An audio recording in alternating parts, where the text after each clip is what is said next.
Better late than never. Absolutely. Here's Coco Crisp. And the first pitch of the game from Pinheiro. In for a strike. Rick Ankiel out there in right. Getting back in the mix here this afternoon. Crisp 0 for 7 in this series.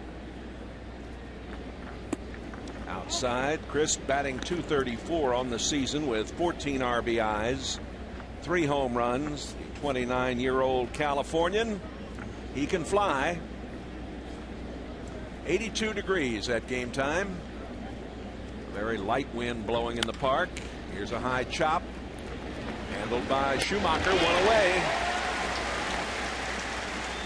Let's take a look at this Royal lineup for this Sunday afternoon. So far, the Cardinals starting pitching has handled it pretty well. The guy to worry about is Guillen, Jose Guillen, in the middle of that lineup. He's not an Albert kind of hitter, but he's very, very good, batting over 300.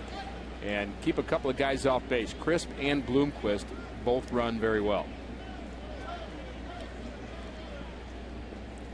Pinheiro now facing David DeJesus, who's batting .242. DeJesus takes the strike, born in Brooklyn. And in his career, hitting .412 against Pinheiro. He's 2 for 7 in this series. Nice play by Barton, who's at shortstop today. 2 away. The defense for the Redbirds. Well positioned on that last hit off the bat of DeJesus. Barton getting the start at shortstop. Thurston, another rookie on the left side of the infield. And it's Duncan, Rasmussen, Ankiel in the outfield. Interesting that Tony decided to put Ankiel in right and not in center. Perhaps trying to get him to ease his way back into the outfield position, Jay, after that nasty collision he had with the center field wall on May 4th. It's just great to have him back. And here is Billy Butler batting in the third slot. His average .280 on this season. 20 RBIs, 3 home runs. 1 for 5 in the series. 1 ball and 1 strike. Well, Pinheiro started this mess, Jay. This great week that we've seen with the Cardinals starters. What a wonderful mess. Oh, it's a great mess. The Tuesday start against Chicago, he faced just 1 batter over the minimum, and he did it by attacking the strike zone, which he's done already. Good pitches down in the zone. That one up a bit. This one just gets by the glove of Albert. Oh, a 2-out single by Billy Butler. But one of the things we've liked about Pinheiro is the pace that he set. And again, this pitch up a little bit. Butler just takes it the other way and finds a hole. Good attempt by Albert. But Pinheiro has been, I would say, the leader of this kind of this pace of 2-hour, 20-minute games. And I think baseball's meant to be played in that amount of time, Jay. Yeah. Not 3.5 hours. Couldn't agree with you more. Jose Guillen.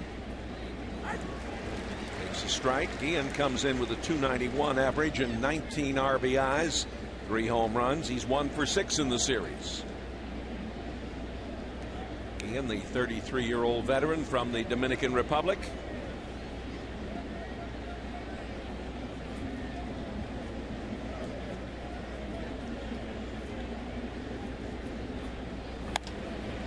Here's a long one into left, and it is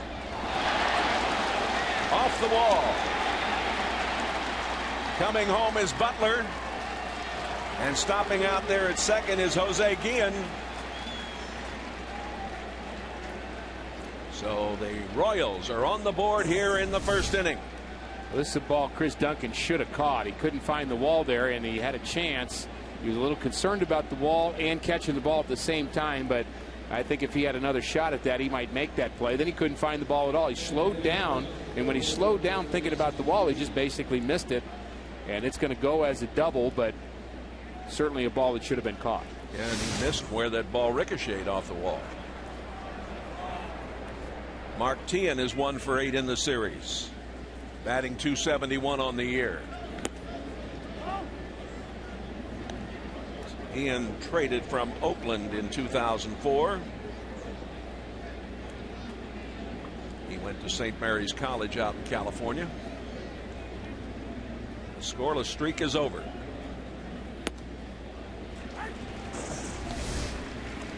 Well, he runs a long way to get this ball. I'm not going to say this is an easy catch, but certainly got there in plenty of time to reach out and make that play. And you know, Chris Duncan has certainly improved defensively, Jay, from when we first saw him. He was very, very raw in left field, and he's still got some work to do.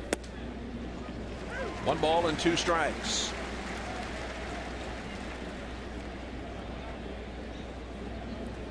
I can't remember when the Cardinals have been behind in the game over this stretch.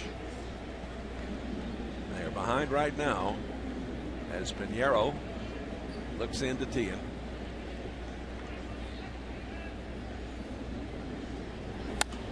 Fouled away.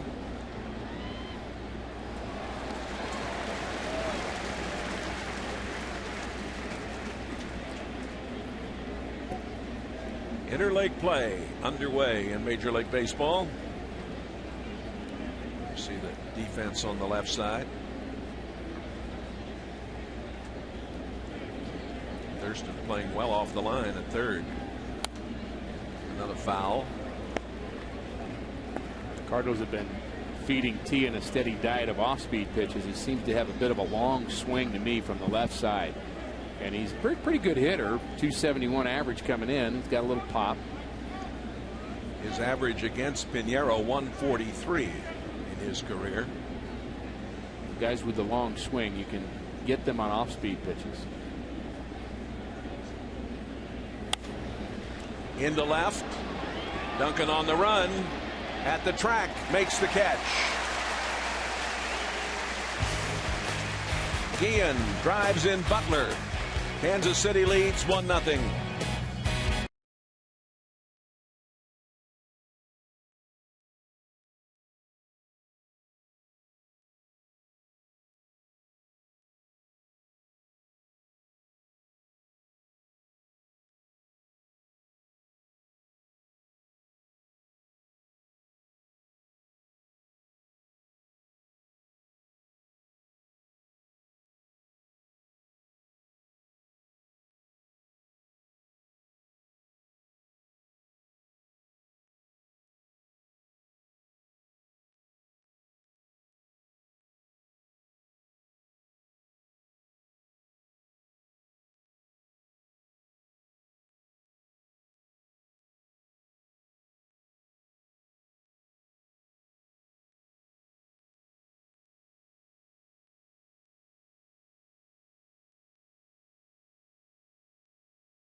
The Cardinals batting order this afternoon.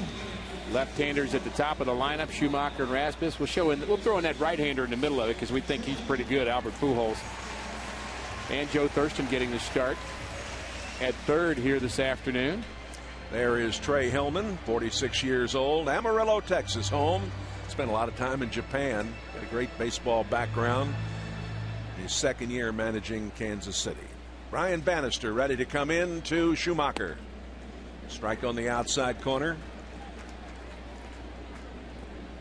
Bannister facing a Schumacher hitting .297. Schu is 3 for 9 in this series. And lifetime .333 against Bannister, 28 years old from Arizona. His 7th big league start this season. Butler making the toss over. 1 away. Here's the way the Royals stack up defensively this afternoon. And they're about in the middle of the pack in terms of numbers in the American League with their 27 errors. DeJesus, Crisp, and Guillen. The strong arm is in right. Guillen's got a cannon in right. Crisp has got a below-average arm in center at best. DeJesus about average in left. And not a lot of experience on this team. A little bit like the Cardinals. They're playing a lot of younger players and watching them mature. Colby Rasmus 0 for 8 in the series. Played a fine center field, getting the opportunity to play every day with Ankiel on the shelf, but now Ankiel back in the lineup today, but in right field. Swing and a miss. Bannister played at Southern Cal, where he was an academic All-American. His dad, Floyd, in the majors for 15 seasons. Played with Houston, Seattle, White Sox, the Royals, the Angels in Texas. Bannister was originally the 7th round pick of the Mets in '03. Traded to Kansas City in December of '06. 2 balls and 2 strikes to Rasmus.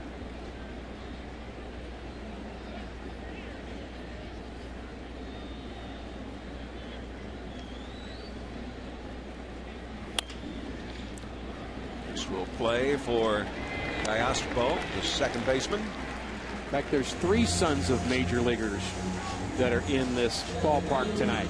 2 of them are kind of easy, but the third one you might have a hard time getting fixed. We know one of them is the pitcher for the Royals. We know one of them is the left fielder for the Cardinals. But the third son of a major league player, Tug Hewlett, just got recalled by Kansas City today. Oh. And his father, Tim, played with the Cardinals and other teams in the big leagues. And a good friend. Albert Pujols takes one wide. Albert, .333 hitter against Bannister over the years. Albert batting .331 this season. 2 for 4 in the series. Hasn't really had a lot of opportunities.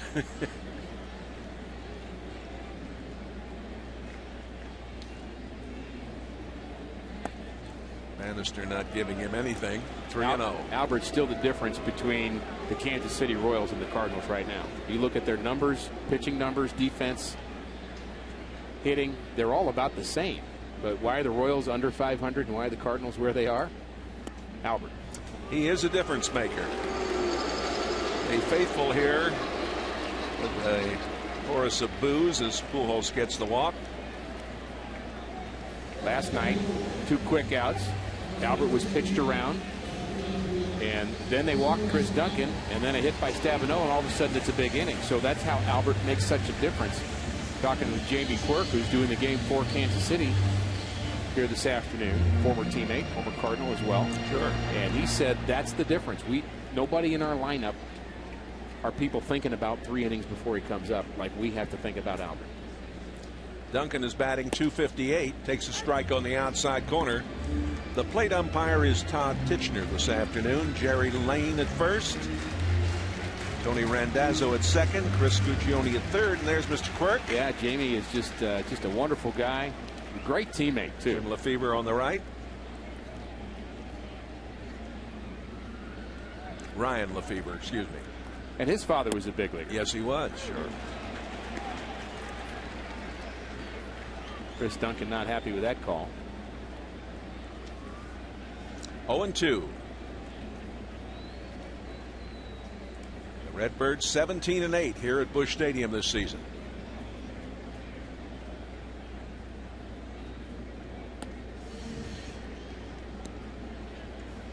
The 40th anniversary year of Royals baseball being celebrated this 2009.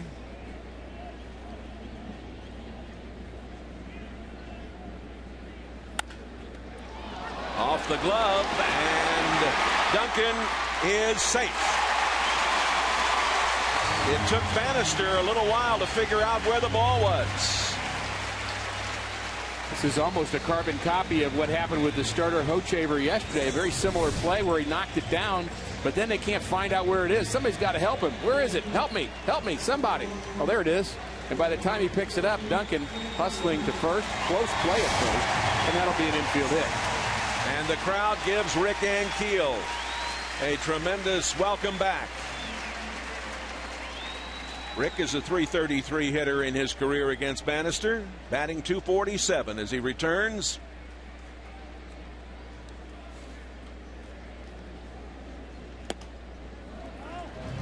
That's a little high. The collision with the wall happened on the 4th of the month. He's been out since then.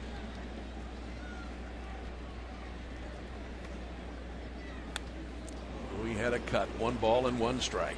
It'll be interesting on how he reacts to big league pitching. He hasn't really gone on a rehab assignment in the intermediate period. But played some games in Florida. In extended spring, which is a slightly different feel to it. Now all of a sudden he's facing big league pitchers, and we'll see if his timing's right. 2 on and 2 out. Kansas City leading 1-0. We're in the bottom of the first. 1 ball and 2 strikes. Well, Bannister's been working on a cutter. That's his pitch, and that's what we just saw. That one actually dropped a little bit, but that ball that breaks in on a left-hander away from a right-hander, got a short little break to it, and that's really all of his fastballs now. He's gone to throwing this cutter, and the reason is he read a quote that said, you want to stay in the big leagues, you got to do what works, and he found out that that's working. Charlie Huff said it, and so he's trying to follow it. Charlie Huff, the famous knuckleballer, as Ankiel strikes out. Well, the Cardinals strand 2, and we've played 1 here at Busch Stadium.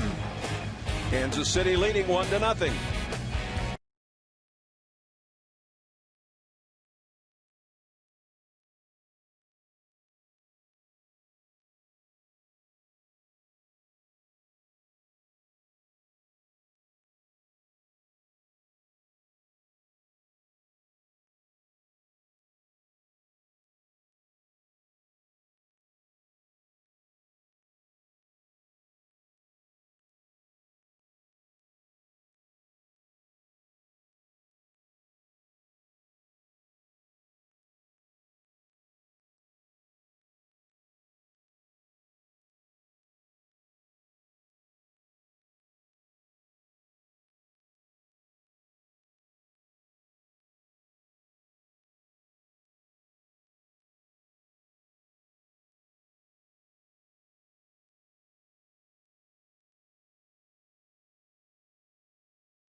Next broadcast a week from today, May 31st.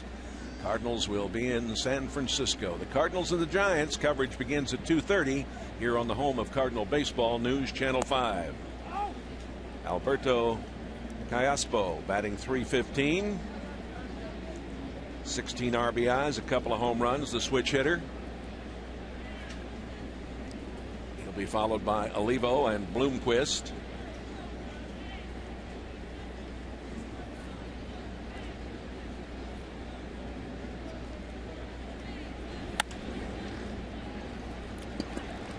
Barton throws on, 1 away. Well, time to join Frank Cusimano and the Cardinals general manager. Jay, thanks very much. It's a pleasure to get together with John Mozeliak. John, a tough decision to make today. Khalil Green goes down. Excuse me, not Khalil Green, but Tyler Green goes down to Memphis. One of the Greens. Yes, and he's done a wonderful job for you, including a great play yesterday in the 6th. Oh, absolutely. I think the thing you got to take away from this is his experience up here. He showed well. And it also shows you the depth of our system right now in terms of at shortstop, because Brendan Ryan's played very well. We don't want to be in a situation where Tyler can't get at bats, and so we thought it was best for him to go down there and get some work. Speaking of Khalil, what's the club's stance on him right now in terms of playing time and how you're trying to nurture him along?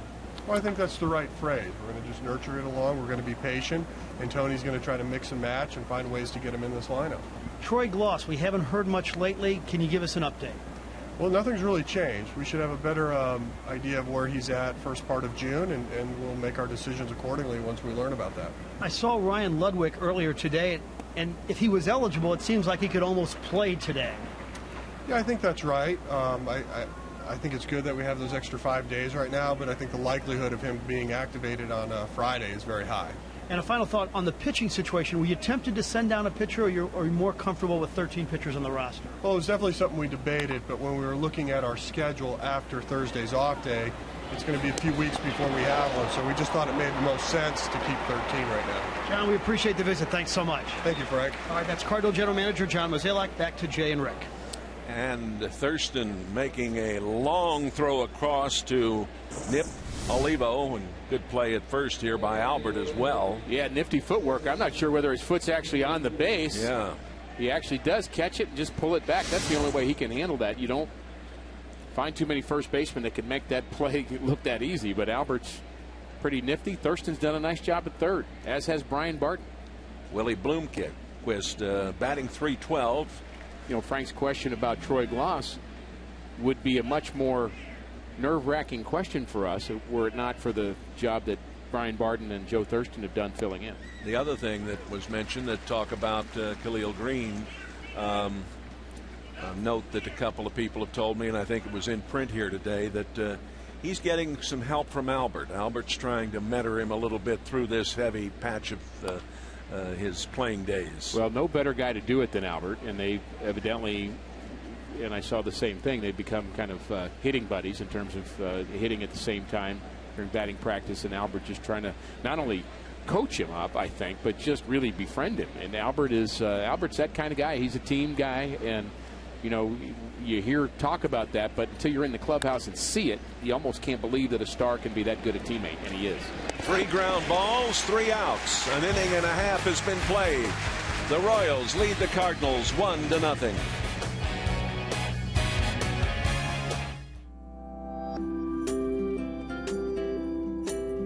Summer has all.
There you go. He flipped me the ball. How about that?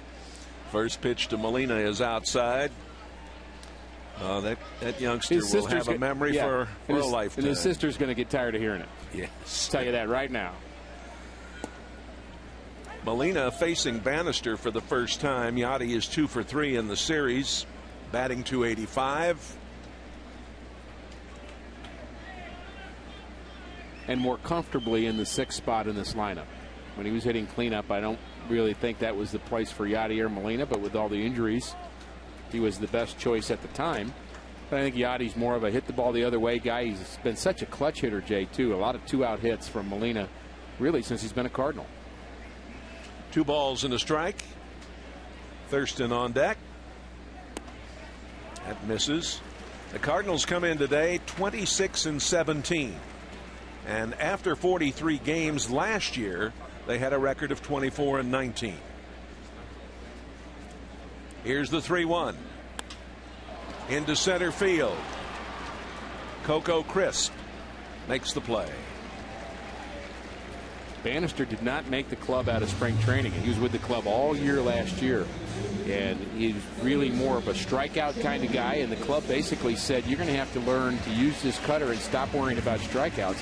And that's when he came across that quote from Charlie Huff when somebody asked him, why do you throw a knuckleball? And he said, because I want to play in the big leagues. That was his answer. And it suddenly clicked with Bannister that I've got to start throwing this cutter that they want me to throw because it's going to save on my number of pitches and it's going to get me and keep me in the big leagues. And if that's what they want me to throw, I'm going to have to figure it out. Thurston is 0 for 3 lifetime against Bannister. Bannister in 07 was 12-9. And last year he lost 16 games, 9-16. 1 ball and 1 strike to Thurston.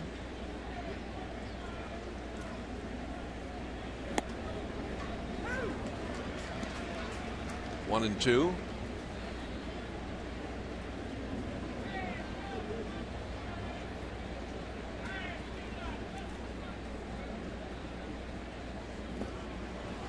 He went for 1 there, and the bottom dropped out of it.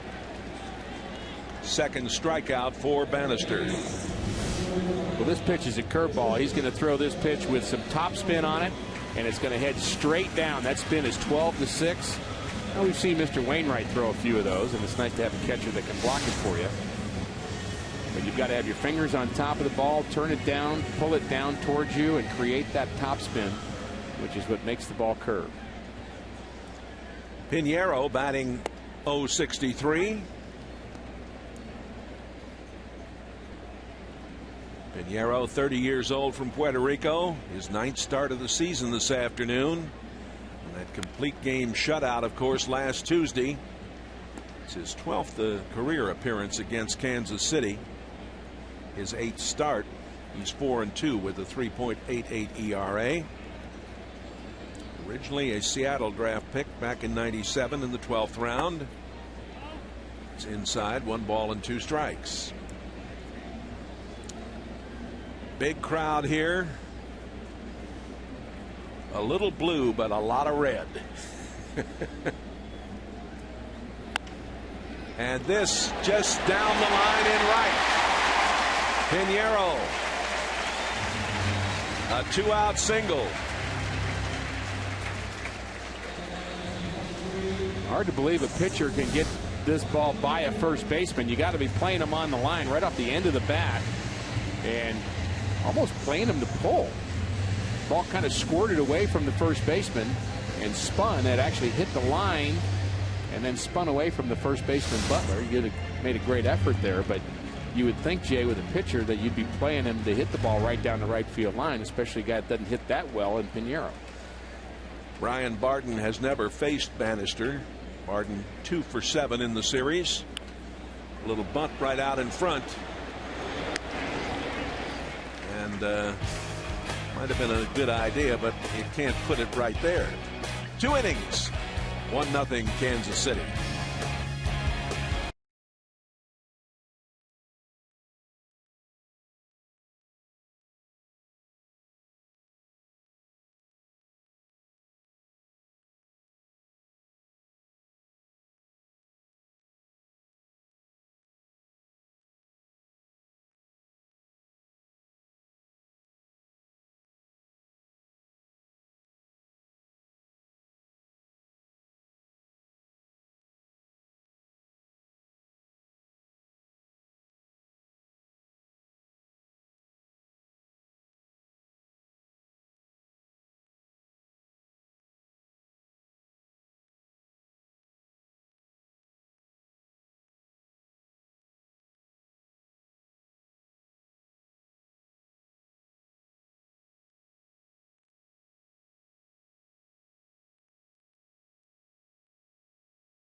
Hilton St. Louis at the ballpark is the only hotel that gives you home field advantage and an extraordinary Cardinals baseball experience. For reservations and information, call 314-421-1776 or visit HiltonStLewis.com. Ryan Bannister, and this is the first time that he has been at bat this season. Swings the bat well in his career. He is 9 for 16, batting over 300 in interleague play. So I'm sure the Cardinals are well aware of that. Fouled off. But what a disadvantage for the American League pitchers to not hit all season long, but maybe 12 games, 14 games, whatever it is, interleague play. You're facing guys throwing 95 miles an hour. That's tough. They don't even practice it, Jay. No. I don't like the DH. You're well aware of that. Oh, yeah. Everybody knows that I don't like it, but I don't guess it's going to change anytime soon. I don't think so. And then you got to hit a slider. Yes, indeed. That's not fair. First strikeout for Pinheiro. 28 total pitches, only 4 of them out of the strike zone. That is an outstanding ratio. You can say that's bringing it. That is bringing it. Crisp grounded out back in the first inning.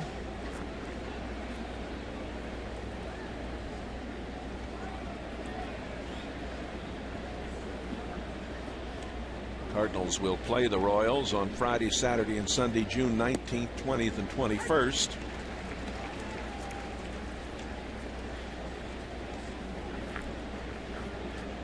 Cardinals trying to make it 6 in a row. The final 6 of last season was the last time the Redbirds won 6 in a row. Here's a shot into left, and it's a foul ball. That was from September the 23rd through the 28th. 3 from Arizona and 3 from Cincinnati to end the season.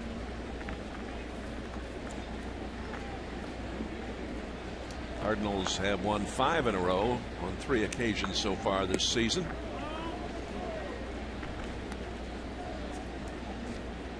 One ball and 2 strikes. Pinheiro's been right around the strike zone with everything. There's a sinker that comes back over the inside corner, I guess low. I guess. You can almost throw too many strikes. Once in a while, you got to mix it up. Out to Schumacher. 2 away. Cardinals baseball is brought to you by Bank of America. Cardinals banking only at Bank of America.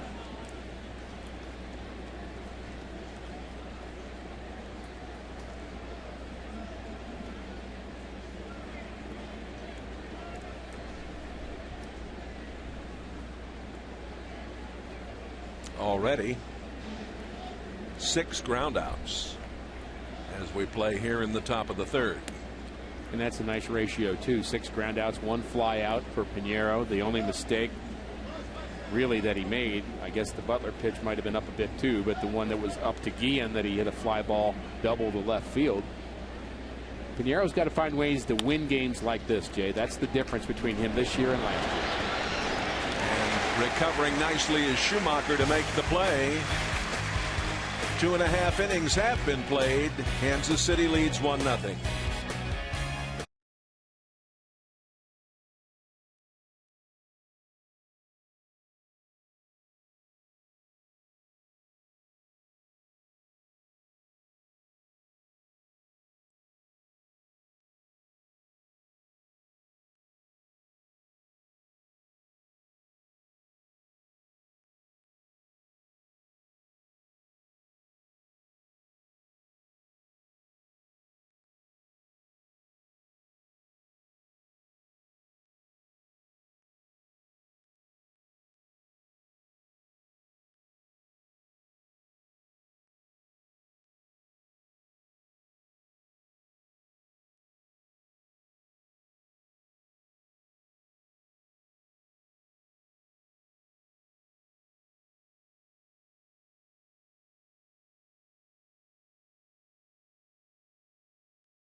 Name that former Cardinal.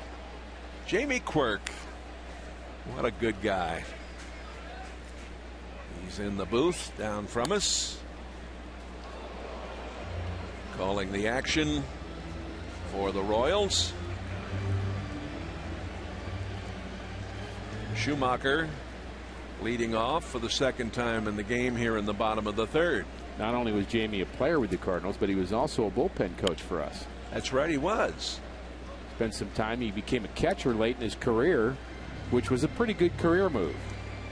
Teams needed backup catchers, and Whitey Herzog turned him into one, and he was down, spent a lot of hours chatting about baseball in the bullpen with Jamie, both as a player and a coach. 1 ball and 2 strikes, and looked like Olivo took these. He's not. He's hurt. Miguel Olivo, the catcher. I wonder if he took that one off the throat. Kind of holding his head right now as his ball, he blocks it in the dirt. He's got to do it because there's 2 strikes, so he's got to protect, and the ball comes up. It might have hit him in the side of his face, maybe in the side of his throat, and that's what he's pointing to right now, and that hurts. Boy, it's a tough position to play, being a catcher. You've got to just be gritty and tough. That's Nick Schwartz, their head trainer. 33 years with the Royal organization. Sometimes you just need time to just take a breather, and everybody gets that, and the hitter gets it, the pitcher gets it, the umpires get it. Of course, the umpires deal with it themselves. It's one of the reasons why right away they just kind of call timeout and go talk to the pitcher and give the catcher a chance to kind of gather himself. And a lot of sympathy from Jason LaRue. Jason, he's a tough guy, boy.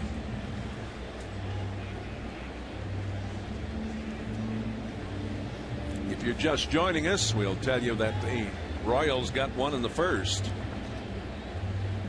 After 2 groundouts by Crisp and De Jesus, it was Butler with a single, and then Jose Guillen doubling off the wall down in the left corner. Pick up the RBI as Butler came home. Well, I guess they're checking to make sure his sense of humor is intact. A lot of smiles there, so that's good. Usually somebody says something like, you know, well, if that hits you in the head, it probably knocks some sense into you, or you got nothing to hurt from the neck up anyway, so what's the difference? That kind of conversation goes on. I tell you what, if you don't have thick skin, pick another game to play. Yeah, don't get a lot of sympathy. Go do something else for a living. It is merciless at times, but it's part of what the players do to toughen you up for the fact that you're going to get booed and you're going to read about your name in the paper that in negative ways. And I mean, it's a tough game to play. Ooh, that bounces way out in front. Ooh, well, a full count to Schumacher.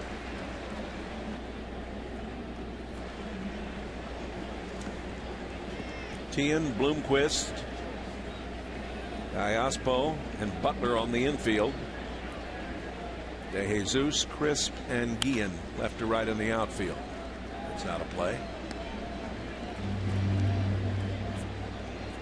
Speaking of the backup catcher reality, Nick Stavanoa talking with Frank Cusimano in our pregame, reminding us that Nick is really the 3rd Cardinal catcher now. It's really a value that he brings to this club, that he caught some in college. Up the middle. Lead-off single for Schumacher. Good at bat. Cardinal fans, when it comes to tickets, you deserve Major League service. Go online to StubHub, the official fan-to-fan ticket marketplace of the Cardinals, and the only site with Fan Protect guarantee.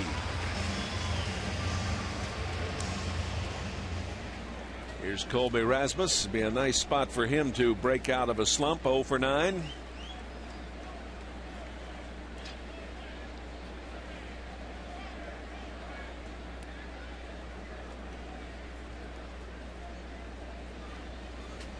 Cardinals are 6-4 in their last 10 games, 10-7 playing day baseball this season.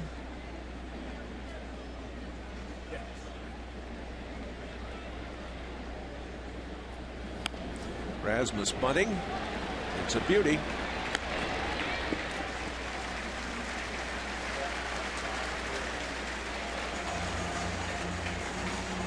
Well, the Cardinals have been trying to manufacture runs all week long, and they've been using the bunt quite a bit. And with Colby Rasmus, who's not swinging the bat well, Tony La Russa decides to have him sacrifice Schumacher to second base. And one of the problems of that is it takes the bat out of Albert Pujols' hand. Yeah, they're going to walk him here, I'm sure. Or at least pitch around it. Almost as if Tony La Russa's had something different in mind for Colby Rasmus. Maybe to bunt for a hit, I don't know. But just kind of an odd choice there with Albert coming up.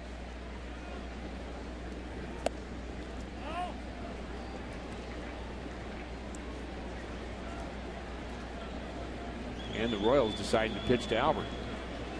1 ball to count. That is dangerous business too. Yeah, I don't think he's going to see anything he can hit, but you never know. Well, he does in fact pop it up, and it's backing out of play. Well, they're pitching to him. This isn't this isn't the pitching around him where the catcher sets up off the plate and you're pretending to pitch to him, but you're really not. Trey Hillman has decided that he's going to roll the dice with Albert Pujols here with a runner in scoring position. And I think part of his thinking is my club's ahead. When you start walking people intentionally when you're ahead, it's almost a sign of weakness or a sign of I don't think we can keep this lead. But it is dangerous business because Albert is the single most potent bat on the planet Earth. And here's a long one. It's going to hold up for the center fielder, Crisp. Schumacher tags and goes into third. Just got under that one a little bit, boy. Well, he rolled the dice. And it came up snake eyes for Mr. Hillman. Albert just missed that one. Just missed it. And Albert makes contact, and what's the manager thinking? Did I make the right decision or not? I'll tell you in a second. Yeah, I did. Duncan singled in the first.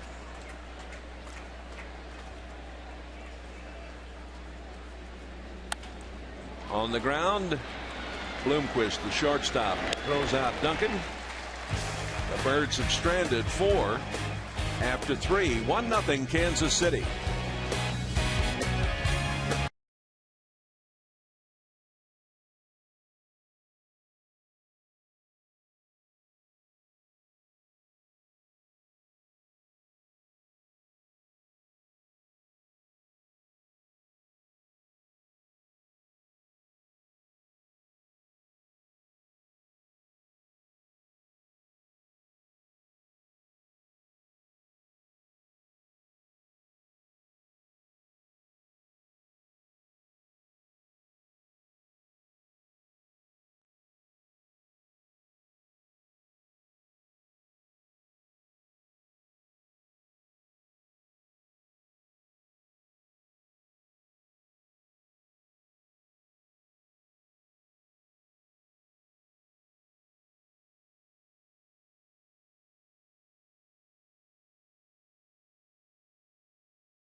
Cardinals banking only at Bank of America and by Schnucks, where you'll find low prices, no sacrifices.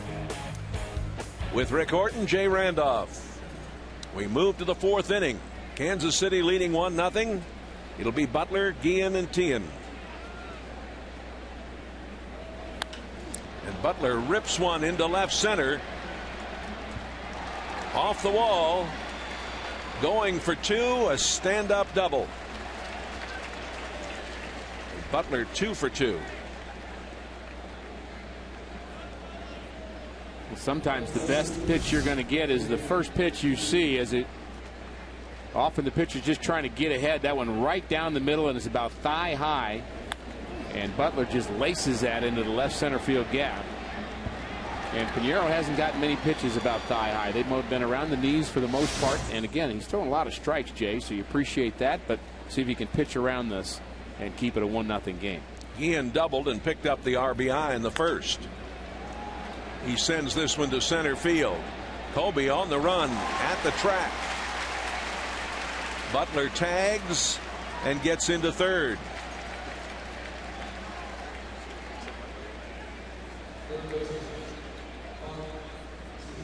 Join News Channel 5 every Sunday morning at 10 for Wings of Hope, Cardinal Nation. 30 minutes of in-depth stories, interviews, and features about your hometown team. The Wings of Hope, Cardinal Nation, right here on the home for Cardinal Baseball, News Channel 5. Mark Tien fly to left back in the first.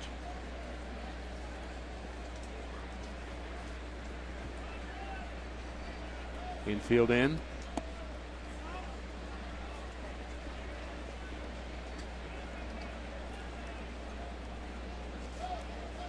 Guillen did his job getting the runner to third base with less than 2 outs, so the Cardinals have to play the infield in.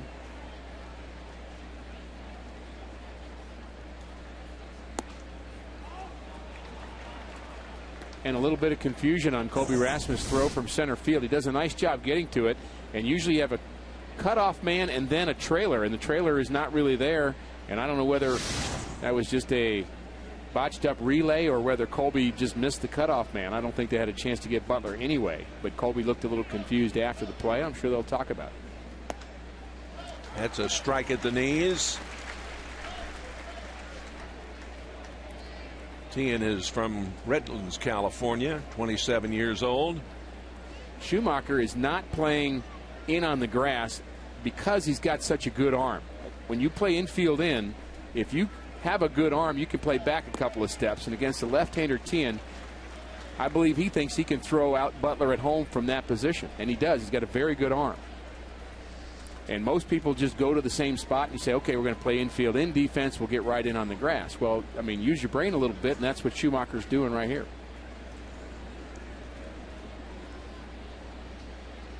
There is numbers with a man at third.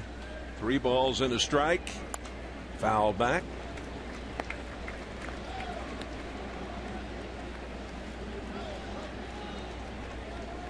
Albert's the same on the right side of the infield. Both Albert and Schumacher playing deeper. Brian Barton coming in on the grass at short. By the time the pitch is thrown, Barton will take a couple of extra steps in from shortstop against the left-hander Tien. Payoff pitch. Got him. Second strikeout of the game for Pinheiro, and that looms large.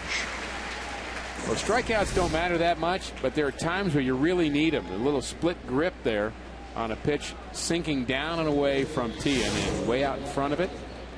And got to love that strikeout with a guy at third base and 1 out. And you can't let that happen if you're Mark Tien. Kayaspo grounded out back in the second inning. He's from Venezuela. Came over in 2007 from Arizona. He's just a bit of a slap hitter. All he really does is he kind of opens up his front hip and just tries to slap the ball the other way. At least that's how he hits from the left side. He's just trying to hit that ball in that gap between third baseman and the shortstop. That backed him away and was a little high. And sometimes when you pitch a guy in like that, you're actually playing to what he wants to do, because he bails out and keeps his hands inside the ball and just tries to slap it the other way. You almost need to pitch those guys away. The Cardinals came in on him on the 1-strike pitch. Now they go back away. Right back to Pinheiro. 3.5 innings have been played. The Royals lead it 1-0.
On Fox Sports Midwest.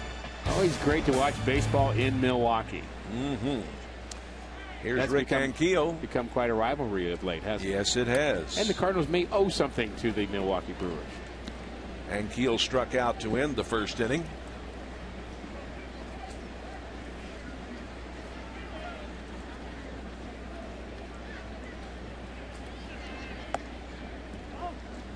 One ball and no strikes. Still not a big interleague play fan, Jay. That hasn't really changed over the years. I think it's been mildly interesting, but not great. But the American League still beating up on the National League, as they've taken 15 of the first 28 games so far. Ankiel grounding out. Join the women of News Channel 5 in the fight against breast cancer. The Komen St. Louis race for the cure. That's Saturday the 13th of June. Last year, more than 65,000 joined in the incredible effort. To register or for more information, visit ksdk.com. Molina flied to center in the second. Strike on the outside corner. Milwaukee plays at Minnesota tonight at 7:05 our time.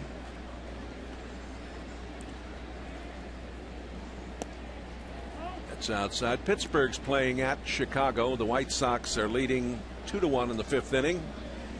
Philadelphia leading the Yankees 3-2 in New York in the 6th. Toronto and Atlanta playing in the Georgia Capitol, and Atlanta leads 2-1 in the 6th inning. Baltimore over Washington at Washington 3-2 in the 6th inning. Colorado leading Detroit at Detroit 3-1 in the 7th. 1-0 Kansas City here.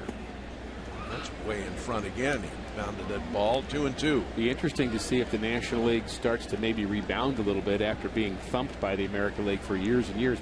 In the World Series, in the All-Star game, you name it, the American League has just been so powerful. Of course, the Phillies did win last year, the World Series, but the American League has some aging stars over there. You think of Maglio Ordonez, David Ortiz, guys that maybe are towards the end of their career. Matsui, you know, who knows how much more A-Rod, Jeter have left in New York. So perhaps the National League with some of their younger talent might make a comeback, Jay.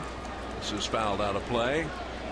The Reds are leading the Indians 2-1 in Cincinnati 6th inning.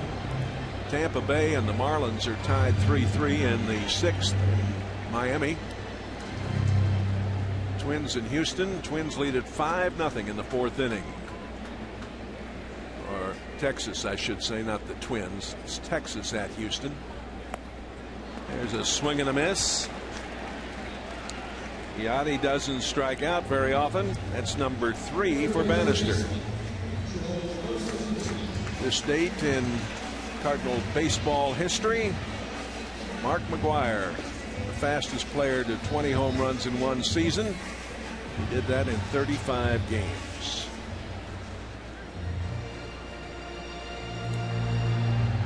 Mets are playing at Boston. They're in the 3rd inning, and the Mets lead 4-3. That pretty much brings you up to date on all the baseball.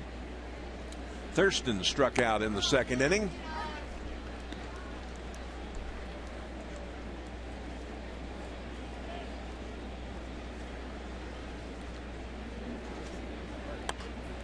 Little nubber out in front. Olivo throws in time. Good play down there at first by Billy Butler. It's the Royals 1, the Cardinals 0.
Catcher grounded out in the 2nd inning.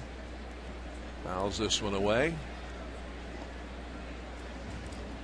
Well, a really nice afternoon. Temperature in the low 80s, a light breeze blowing. Right now the Birds find themselves down 1-0. 3 hits for each side.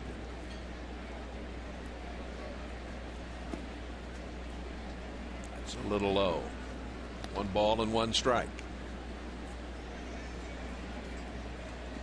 Cardinals with a trip into Milwaukee.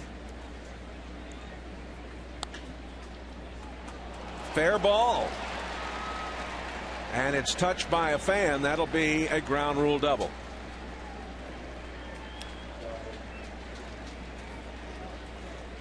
Very close play down there. For a moment, I thought the ball was foul. And we may have another problem with a fan creating a problem for the Cardinals, because I'm not sure he makes it to second on this play. Right down the line. Not sure if that's fair or foul. It's called fair. Went over the bag fair, which is why the call. But when a fan reached over and touched it, it became a ground rule double. And I'm not sure Olivo runs well enough to get there, because the shortstop, Brian Barton, was over there in a hurry. That's a bad break for the Cardinals. Bloomquist grounded out in the 2nd inning.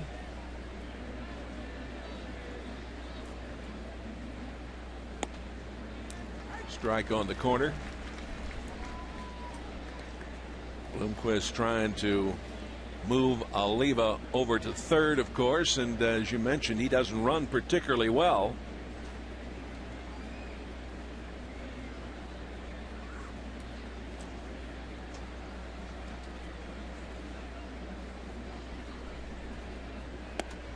Ooh, almost hit him. 1 ball and 1 strike. Well, the hitter's trying to hit the ball to the right side. The pitcher's trying to keep him from doing that. That pitch in on the hands of Bloomquist, trying to get him to pull the ball.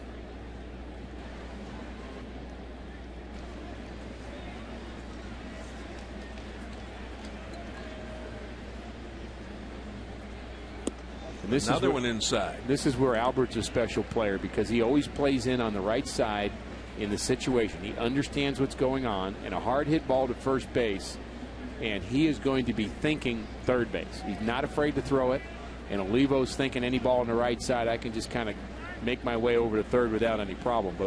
But you got to watch out for Albert. I mean, that's what Olivo's going to do. Anything hit on this side, and he's taken off. But Albert, playing shallow, is going to be thinking third base all the way. That's what the hitter should be thinking. Hit the ball the right side. Ooh, that just missed. 3-1.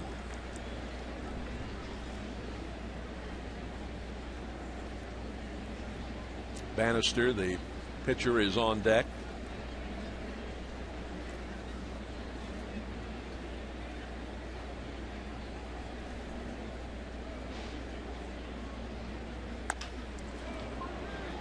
Out it goes, and the only play is at first. And Olivo is at third with 1 out. The 19th annual Christian Family Day at Busch Stadium coming up Saturday, June 27th. Cards and the Twins. Christian Family Day activities include a free post-game concert by the National Recording Group New Song.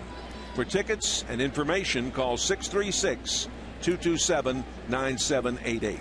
636-227-9788. Good base running by Miguel Olivo gets him to third base as he just took off on a ball hit to the shortstop. Anything on the right side, you're thinking, I can make it. But to the left side, there's still a couple of balls that would be hit where you can take that chance. And it was a high chopper to short, and he got a good jump. Bannister struck out in the third. And he rips it into right. And the Royals go up 2-0. You talked about Bannister being a very, very good hitter.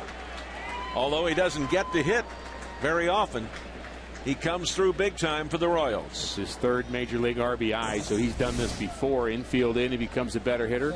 And he first ball hacking, takes the ball the other way, and hit that ball pretty well. Back to the top of the order to Coco Crisp, who has grounded out twice, second to first. And I don't want to pick on our fan, Jay. I love our fans, but they don't touch that ball, and it might have been a 6-3 double play as opposed to a ground rule double, and it wouldn't be a second earned run against Joel Pinheiro. The first run was a bit of a gift. At least it wasn't, you know, a hard hit ball down the left field line. We thought Chris Duncan might have been able to catch that ball. So some bad luck going Joel Pinheiro's way so far.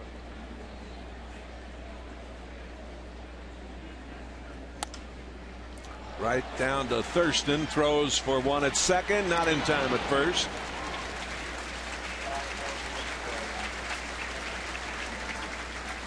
Are you looking for something to do in St. Louis? Check out Metromix.com. The city's best concerts and events, newest restaurants and bars. For all the information, where to go and what to do, visit Metromix.com.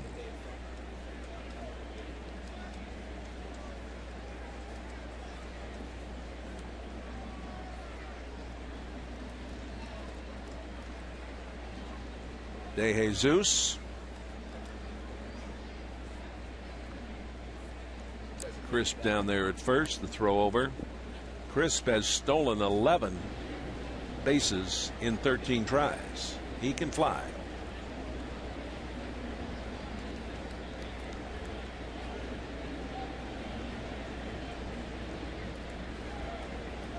Royals now have out hit the Cardinals 5-3, leading it 2-0.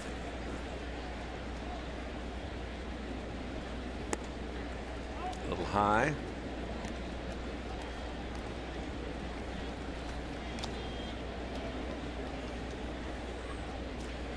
De Jesus went to college at Rutgers.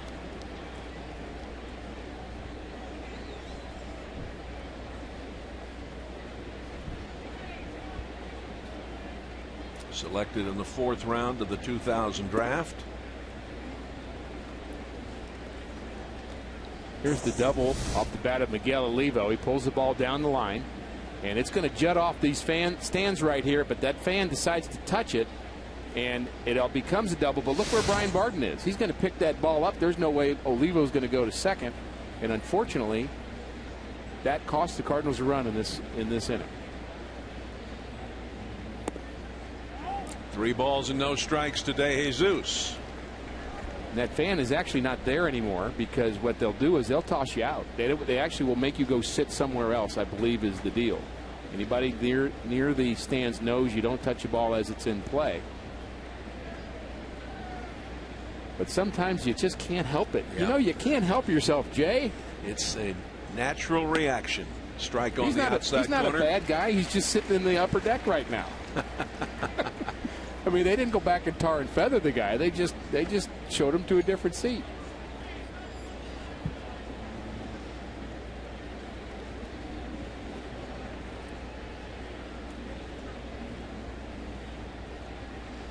Three and one. If Crisp is running here. Oh, they almost caught him going the other way. Trying to think of another sport where that can actually happen, where a fan can make a impact on the ball when it's in the field of play. It doesn't happen in football. Soccer, you can't kick it while the guys are going. I mean, it just doesn't happen, does it? Well, you know, in golf. Well, in golf it can. That's a good point. There are people that say those big galleries that the Masters in the old days used to see that Arnold Palmer's ball got back into the fairway sometimes. Oh, what a play by Schumacher. The shoe high into the air to take it away. Royals 2, Cardinals nothing.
Line drive off the bat of David De Jesus, and who knows, maybe he saves some more runs with that play for his pitcher, Joel Pinheiro, who leads off for the Cardinals here in the 5th. Pinheiro singled back in the 2nd inning. He has one of the 3 Cardinal hits. It's outside.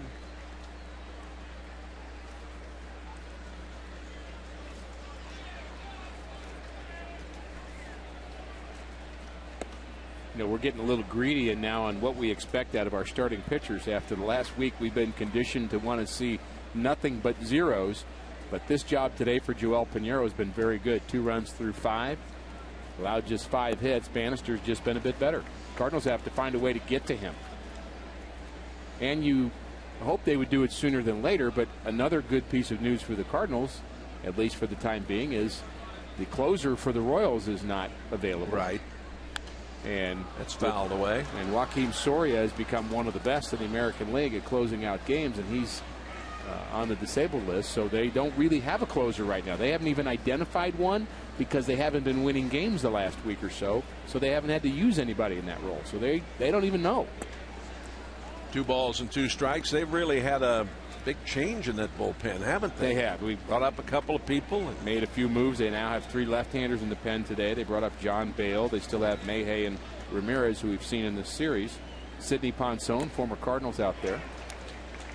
That's the 3rd strikeout for Bannister, or 4th strikeout, excuse me.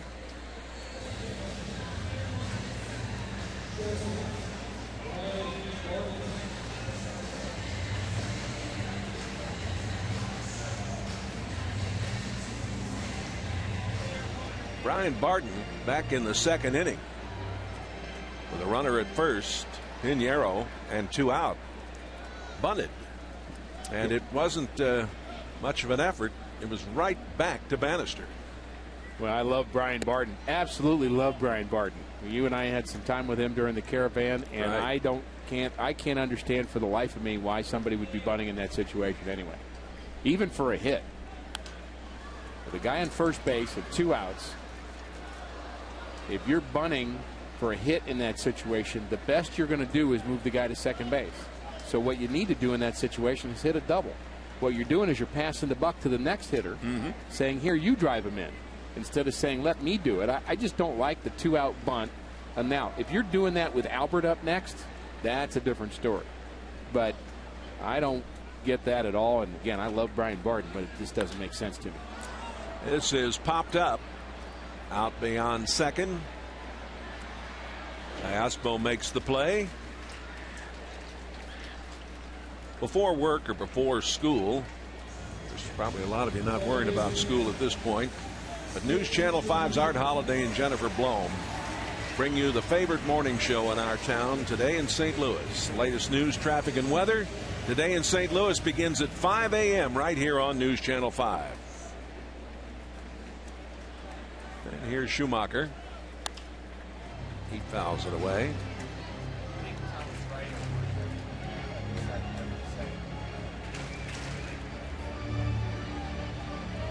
Schumacher grounded out in the first and singled and was stranded at third in the 3rd inning. We're playing here in the bottom of the 5th. And that's going to get through. So Schumacher is 2 for 3.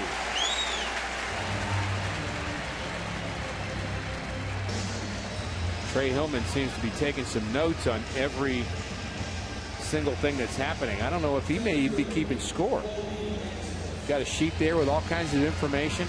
I wish my eyes were a little better, Jay. I'd read it for you. Well, don't ask me to do it. All right, let's see if Rasmus can get something going. He grounded out in the first and sacrificed successfully in the 3rd.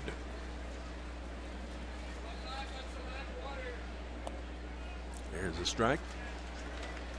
We talked about Albert hasn't had a lot of RBIs lately. It's because he's had to lead off too many innings or hit with 2 outs, nobody on, even to start the game. So Rasmus getting on base right now would be critical for the Cardinals to get back in this game, because Albert can do it with 1 swing of the bat. He can give you the lead, and he's that kind of force in the lineup, really depending on Rasmus to get on board. What's he, 0 for 14? Last 14 times up. Had some good at-bats in there, Jay, just no hits to show for it. Hard hit ball, but right to the second baseman who throws on to Bloomquist. 5 innings, 2-0 Kansas City.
This portion of Cardinals baseball on News Channel 5 is brought to you by Commerce Bank. Want more in a banking relationship? Call, click, or come by Commerce Bank, member FDIC. By Fairmont Park. Make group reservations now for affordable fun at Fairmont Park. And by Jack in the Box, where you can get anything on the menu any time of day. Billy Butler leading it off as we move to the 6th inning. And Butler 2 for 2 on the afternoon. Butler's average up to 290. Reminded Fairmont Park will have live racing tomorrow afternoon rather than the normal Tuesday because of the holiday tomorrow. Post time at 1 o'clock. Oh, nice play by Thurston. Yes, indeed.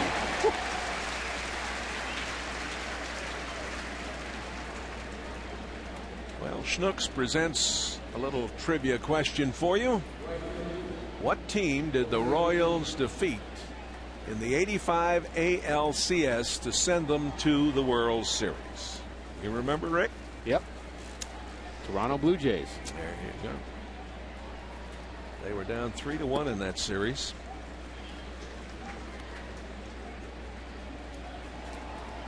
Remember Jim Sundberg with a giant hit in that series. Guillen, 1 strike to him. Now back 0-2. Guillen has doubled, picked up an RBI, and fly deep to center field this afternoon.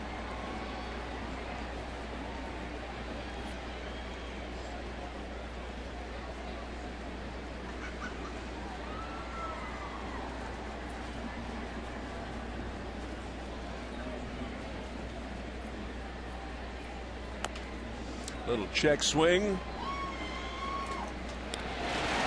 Good play as Braden gets it over to Pujols. Let's go to Frank Cusimano.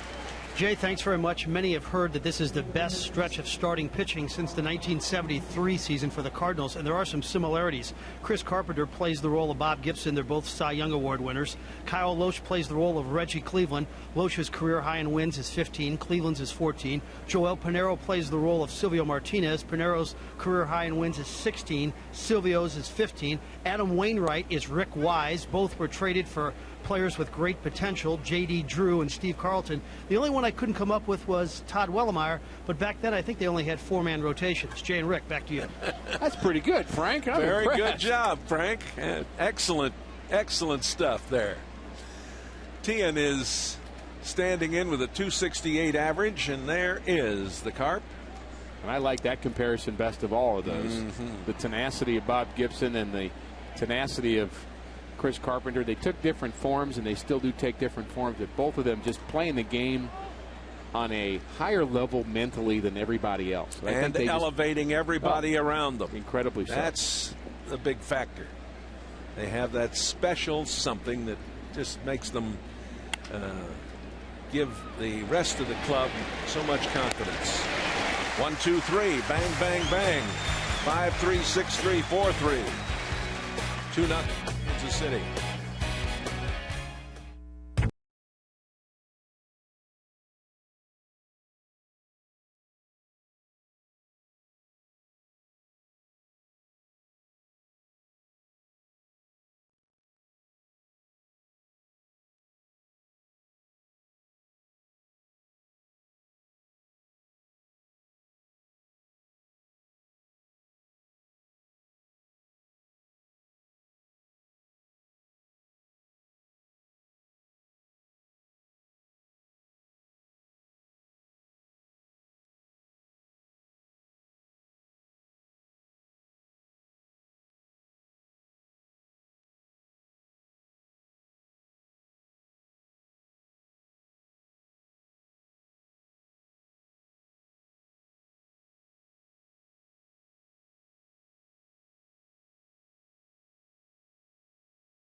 It's the most important part of weather coverage. Forecast first, only at News Channel 5. Albert leads it off, bottom of the 6th inning. High chopper handled by Tian.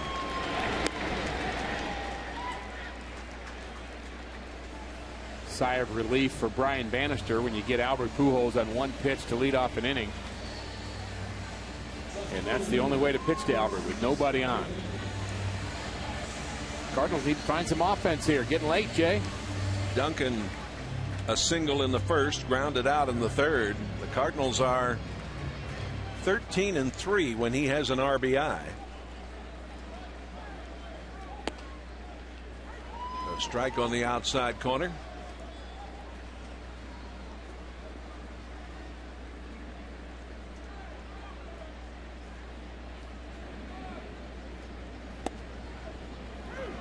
And another strike.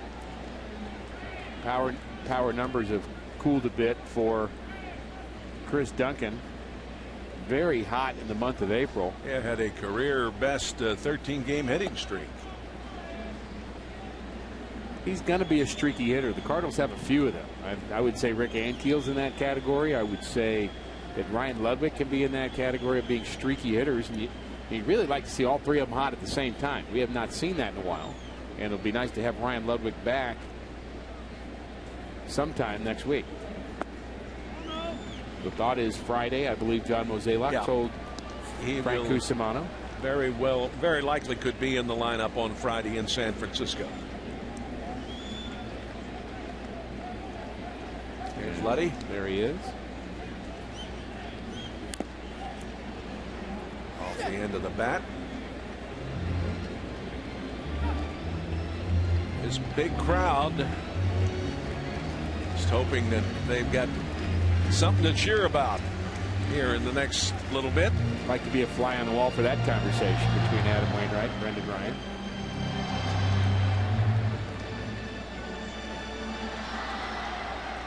I tell you, Brendan is a piece of work, but he is some kind of energizer to a lineup.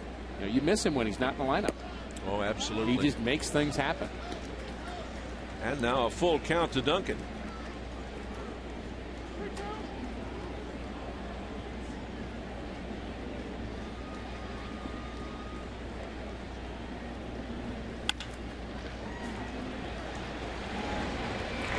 Duncan grounds out.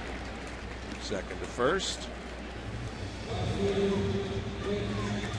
And we'll see Ankiel. Rick struck out, returning to the lineup today in the first, and then grounded out in the fourth. Just nice to have him back on one level, Jay, after what he went through, and remembering that play where he dove into the wall head first. It was really scary, wasn't it? I mean, a terrible moment. And just to think about kind of the perspective of the game of baseball and what it really means, and I think he hit on that the very next day. He said, I'm just happy to be walking around right now. Yeah, that took your breath away, that play. At least it did for me. Boy. 1 ball and 1 strike.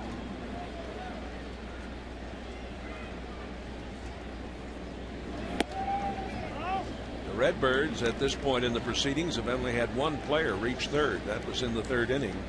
Schumacher was stranded there. Ankiel's taken our breath away on other occasions too. Some pretty dramatic moments. Here's a shot into right. It bounds off Guillen into second base, safe. Ankiel hustling all the way, and Guillen letting that ball just get far enough away for him that it gave Ankiel the opportunity. Well, he knows that Guillen's got a good arm, but he notices them boot the ball, and by the time he comes up with it, Ankiel had made that decision already to head to second.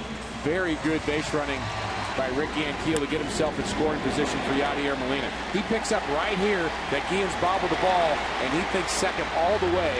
He's not the fastest of runners, but very smart decision and a good slide to the infield side of second base, and he hugs the bag. It's ruled a double. Molina has flied to center and struck out. That's a little generous. Could have been a single and an error, but why quibble, Jay?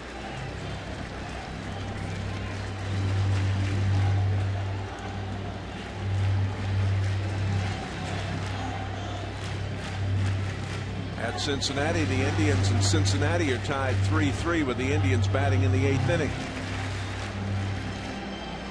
Saw that former Cardinal Anthony Reyes went on the disabled list with a sore elbow. He's been having a rough year. Thought he might be a 10-plus game winner for the Indians. And they're in this division with Kansas City. That's a very, very good division. Slap foul. Taking some heat for saying it because I love the Kansas City Royals. A lot of friends are associated with the organization, but that's going to be a tough division for them not to finish in last place, even though their team is better. You know, they're not better than Detroit. They're not better than Minnesota, and they've got to finish ahead of the White Sox and the Cleveland Indians have a great lineup. I just don't see how they don't finish in last place.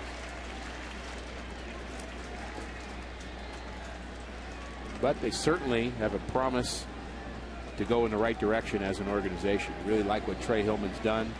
You like the kind of the feel that they have when they come to the ballpark. The young players contributing.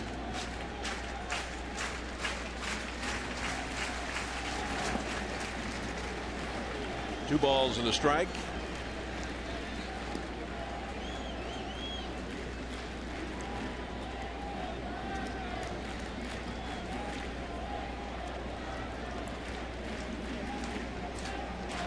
Molina with a 2-hit game yesterday.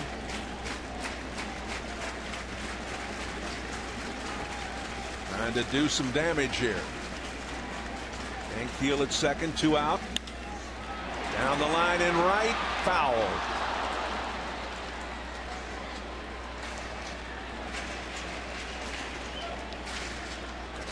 Well, Yachty had the right idea, going the other way with that cutter. Cutter's going away from him, and he just tried to take it right to right field. You mentioned the strikeout, Jay. We don't see too many of those from him, do we? No, we don't.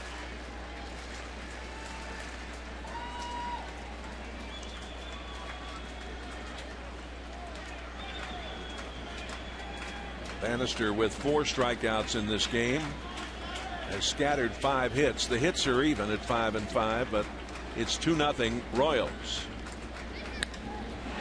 Make that 2-1. Yachty goes to second. He's there.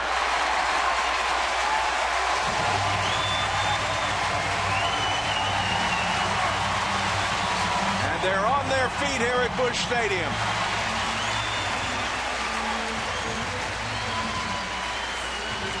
Another 2-out hit for Yadier Molina. And Jose Oquendo knows that Chris has a very poor arm in center field. Not only a poor arm, but a poor decision not to hit the cutoff man, which allows Yadier Molina to get into scoring position. This is just bad all the way around for Coco Crisp. Tried to get rid of it too quickly, never really got a handle on the ball, and he doesn't have a good arm anyway, but now he's put his pitcher behind the 8 ball. And the meeting at the mound. And that's Bob McClure, number 33 out there, the pitching coach, and that's Cardinal. And that's Jose Oquendo knowing the arm of the opposing outfielders. That's what he has to know. That's part of his job, and he's talking that over with Molina right now. Balls hit the center field, you're scoring, baby. This copyrighted telecast is presented by authority of the Cardinals. It may not be reproduced or retransmitted in any form, and the accounts and descriptions of this game may not be disseminated without the express written consent of the Cardinals. And Joel Pinheiro is up next. You've got Joe Thurston at the plate, who struggled with the breaking ball, and he's 0 for 2 here this afternoon. No action in the Cardinal bullpen. Pinheiro's pitching well. If you're the Royals, do you pitch to Thurston or not? You'll find out right now. They're going to walk him. And by walking Thurston, now the decision is Tony La Russa's. Do you let Pinheiro hit or not? 2-1 game through 6 innings. Your bullpen's pretty well rested. I think I'd have to go with a pinch hitter right here, though there's no action in the Cardinal pen. I'd like to see Brendan Ryan or Nick Stavinoa up here in the bottom of the 6th inning. It is a little early, but Pinero's given you 6 solid innings. And he does have a hit off Bannister this afternoon. And he does. And Bannister, of course, got the hit that gave the Royals their second run of the game in the 5th inning.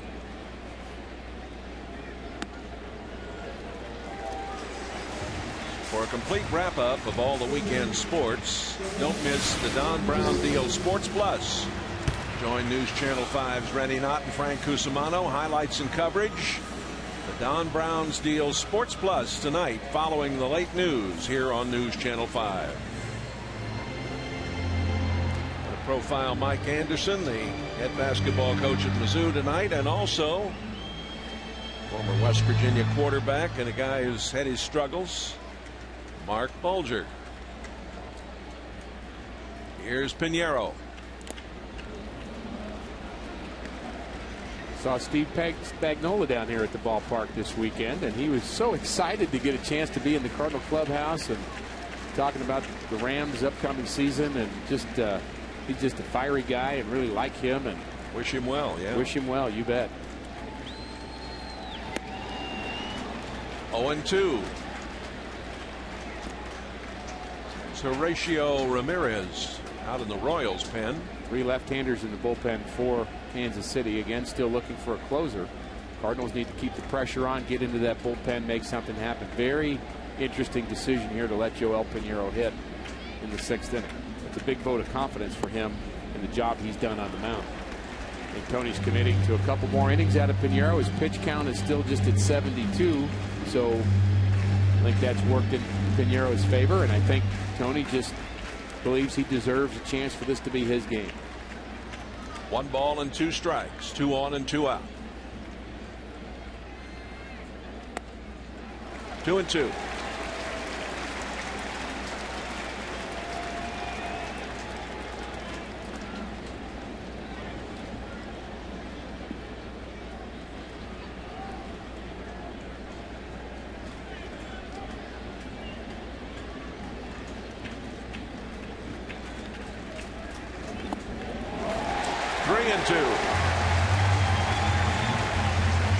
Coco Crisp playing a very shallow center field because he has to with his arm. He and the right fielder won't run on him if they get a base hit, and a big gap in left center field. Look at that gap between left and center field. My goodness, you won't see that very often. Out over the shortstop. The game is tied. Pinheiro with the RBI. Molina ties it up. Thurston goes to third. Bannister had Pinheiro 0-2, and he couldn't finish him off, and then has to throw one over the heart of the plate. It is down. Pinheiro goes down to get it. It's just over the outreach glove of the shortstop, Bloomquist. And the excitement of the Cardinals starters, Wellemeyer and Wainwright on the bench, show that they are behind Mr. Pinheiro. La Russa pushes the right button again. Well, he made the right choice, no question about that. The decision for Oquendo was to whether or not to send Joe Thurston, who's the runner at third, as a poor throw from the left fielder De Jesus actually got away from the cutoff man. Score tied at 2. Runners at the corners. Brian Barton has bunted and popped out, and he flies out now as Crisp comes in to make the play. Well, Joel Pinheiro is in the game, and it's tied at 2.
Ameren UE presents Power On. And Joel Pinheiro just had enough power here. Just enough. That ball just gets over Bloomquist's outstretched glove. And we have a whole new ball game here. Joel Pinheiro made his manager look like a genius. Managers like that. Yeah, Coasco is grounded out and both of his occasions in the game. 72 pitches for Pinheiro, 52 strikes. That is a very good ratio, over 70% strikes. And there's another one. And Rick, only 2 outs have been recorded for the St. Louis outfield. Tian, who flied out to left in the first, and Guillen, who flied deep to center in the fourth. Here's a fly ball into left. Duncan is there. Let's go to Frank Cusimano. Jay, thanks very much. It's a pleasure to get together with John Vooch. He's the director of minor league operations for the Cardinals. A lot of hot topics with AAA players. First of all, Brett Wallace has made a nice transition to Memphis so far. Yeah, he's gotten off to a great start. Was hitting over 500 after his first 5 games at AAA. Began the year at AA, did a nice job there, got promoted up, and has hit the ground running at AAA. All right, come on over just a little bit here. Clayton Mortensen, his development at this stage. Clayton's doing a nice job for us at AAA. He's, pitcher moved quickly through the organization. Actually reached AAA in his first pro year. Throws a lot of ground balls, pitches to contact. Has done a nice job. He's, I think he's 5-2 right now at AAA, and is doing a nice job for us. John Jay is the outfielder we haven't seen yet in St. Louis. How about his development? Well, he got off to a slow start at the beginning of the year. Was hitting about 230 after the first month, but since the first part of May hit, he's really taken off. He's hitting well over 300 for this month, and is really in the mix. A line drive hitter, hits with good gap power, and plays solid defense. Can play all 3 outfield spots. One more final thought on Wallace. Is it too early to tell whether he can be a major league third baseman as early as next season? Well, I think ultimately, the feeling is that he's going to be a very productive major league player. Defensively, I think he's surprised people with his ability there. Has a decent arm at third base. Has pretty good hands, and I think really his last year in college was the first time that he had played any third base, and so he's really, considering that he's played it for a little over a year, I think he's really taken to the position pretty well. We appreciate the visit. Thank you, sir. Thanks, Frank. All right, let's send it back to Jay and Rick. All right, and John's in his 22nd season in the baseball operations department and his 31st year overall as an employee of the Cardinals. Done a lot of jobs with the club and with the organization. He's just a Cardinal through and through. He's a great guy. Wonderful guy. From the area, yes, he is. The strikeout of Olivo, the 3rd of the game for Pinheiro. Bloomquist has grounded out short to first on 2 occasions, and the count 0-2 to him.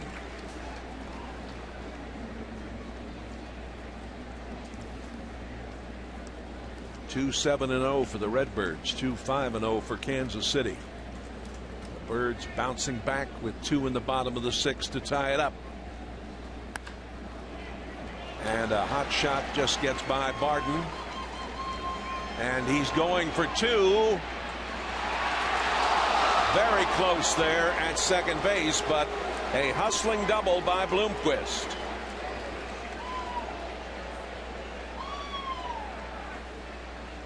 Tony Randazzo, the umpire, on the play. Well, he runs really well. Colby Rasmus just takes his time, does not have any sense of urgency, and by the time he gets the ball in, Bloomquist has picked his pocket. Wonderful slide here. Look at this. That's what helped him get in there. Yep. I think Colby Rasmus was surprised that Bloomquist did that. And it gets him into scoring position, and the Royals will use a pinch hitter here in Mike Jacobs, who had 32 home runs last year for Florida. And he's off to a bit of a slow start here with the Royals, but he's got some pop in that bat. Traded from Florida in October. 28 years old, from Chula Vista, California. And he looks like he's chewing on something at the plate there. Looks like he's got his lunch in his mouth still. Maybe they told him he was pinch hit and he was halfway through lunch. 282 hitter lifetime against the Cardinals. Took something off that one.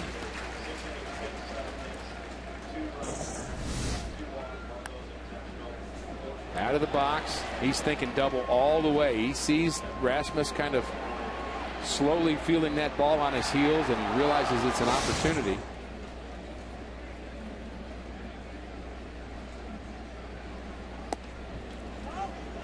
One ball and one strike.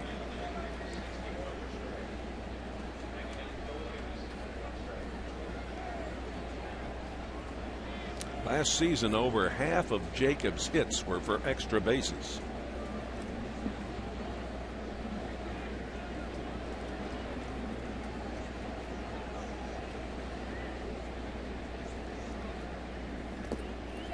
Ball gets away, but no advance from Bloomquist out there at second. Kansas City got one in the first and one in the fifth. The Cardinals get two in the bottom of the sixth inning. Redbirds trying for the sweep here of the Royals, and their sixth win in a row. Looks a little like Will Clark standing up there. Yeah, doesn't he? Yeah. A lot like Will Clark. Straight up and down. And he rips it to right, way back, off the wall. It's going to be a long single, but a big RBI. Jacobs comes through.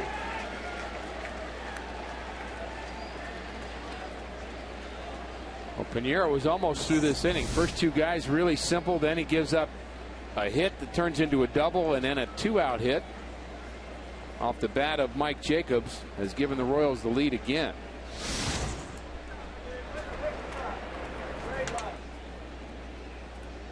And if Colby Rasmus charges that ball, that base hit to center field, that's not a run.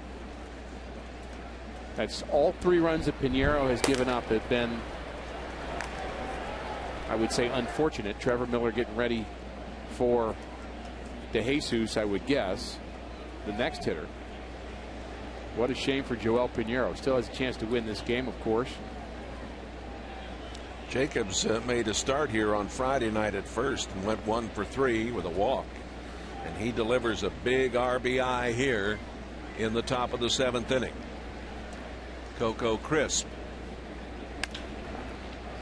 Chop to the right side, goes through.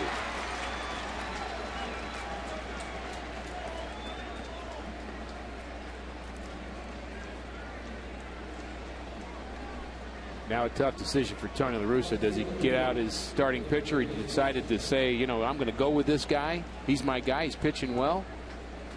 But now he's got a left-hander up in a situation where he can hurt him. He's got a left-hander ready in the bullpen. I believe you got to take out Joel Pinheiro right here. And we've got a runner coming in to take over. That's the new call-up, I believe. Yeah, that's Tim Hewlett's son. Played with the Cardinals. Tug Hewlett.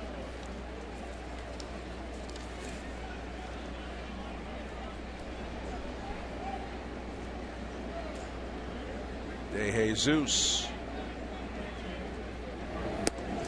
looks at one outside. He's grounded out twice and then lined out in the fifth on a remarkable play by Schumacher out there. Tug's father Tim and I played winter ball together, and we really hung out. When you play winter ball and you only have about 7 people that speak your language, you really get to know them. Yes, indeed.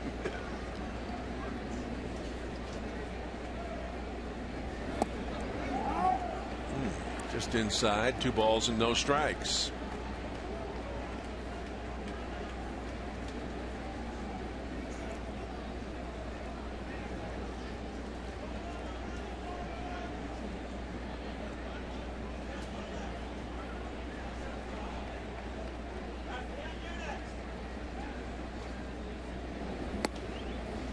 Strike. Mike Jacobs has given the Royals the lead 3-2. They were up 2-0. The Cardinals tied in the bottom of the sixth. Now Jacobs delivers with a big smash to score Bloomquist.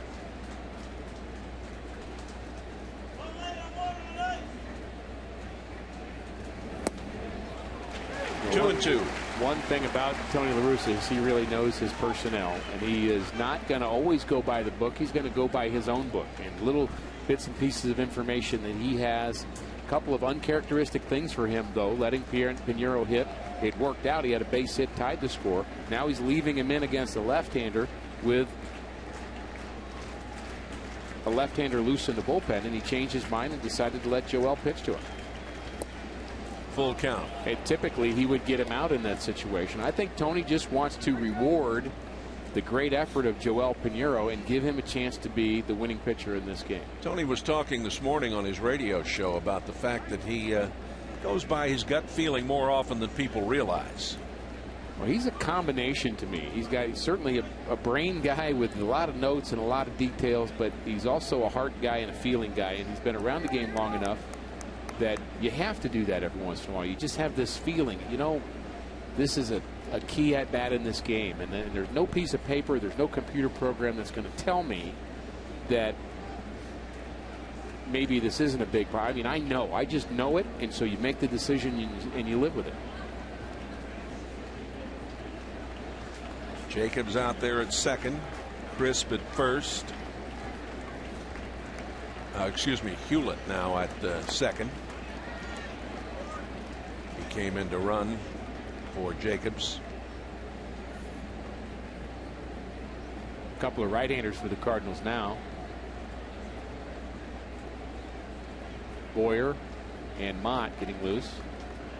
So the lefty is taking a seat. And that's one of those cases where Tony wanted to have Miller ready for DeJesus, yet when the situation came up, he went with his gut feeling and said, no, I want Piñeiro to get out of this. And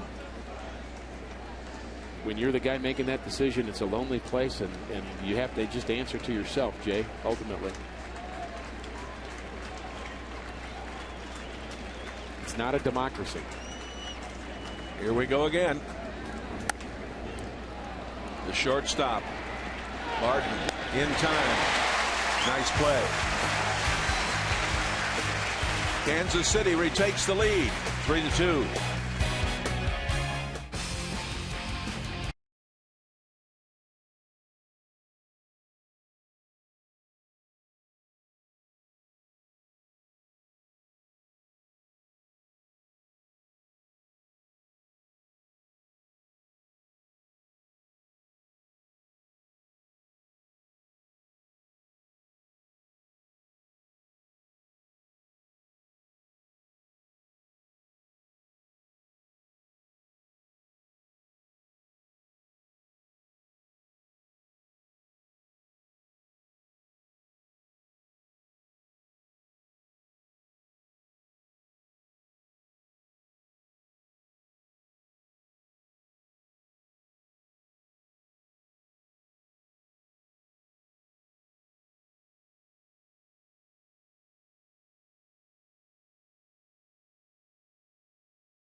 Channel 5, our next broadcast a week from today, May 31st. We'll be out in San Francisco. The Cardinals and the Giants in the city by the bay. Coverage at 2:30 right here on your home for Cardinal Baseball News, Channel 5. Joel Piñeiro talking to the umpire as he's coming off, telling them they did a good job. And we also had this scene in the dugout. Dave McKay talking with Colby Rasmus about charging that ball and what he's got to think about, and Dave McKay's in charge of the outfielders, and what you got to do, Jay, you deal with it right then. You don't have a meeting tomorrow. You don't worry about it. You just go right to him and tell him what you think he needed to do differently. And Colby Rasmus was listening. The left-hander is Horacio Ramirez. Fouled away by Schumacher. Schumacher 2 for 3 on the afternoon. Ramirez has worked each of the last 2 games, tossing 1 1/3 innings here on Friday night and allowing 3 runs on 3 hits.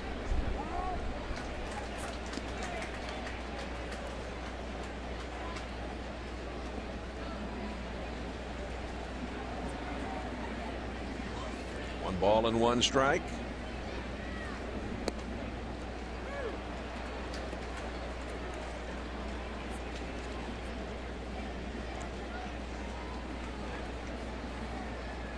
Took the cover off the tarp here a moment ago, and they tell us that some rain is headed our way.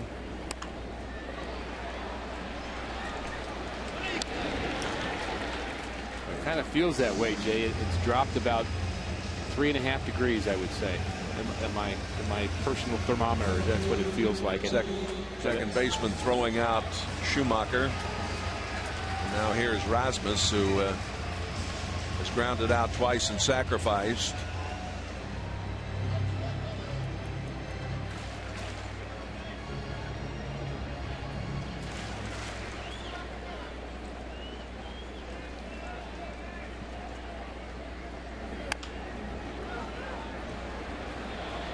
Butler makes the play on his own. Hey moms, are you looking for a place to ask questions, get advice, swap stories? Visit momslikeme.com, a local website for St. Louis moms. It's by St. Louis moms. That's momslikeme.com, where St. Louis moms meet.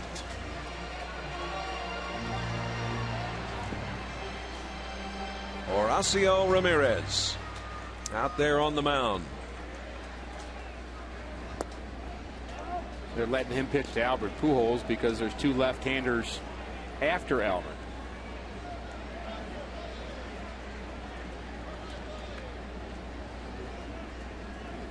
Ramirez, born in California, lives now in Georgia. Graduate of Inglewood High School, just up the street from LAX. 2 balls and no strikes.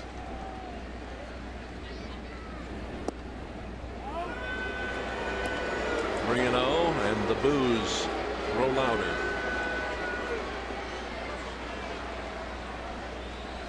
Colorado has defeated Detroit 3-1 at Detroit, our first final of the afternoon. And how about this? They're going to intentionally walk Albert with a 1-run lead in the 7th inning. That's some respect, isn't it? Yes, it is.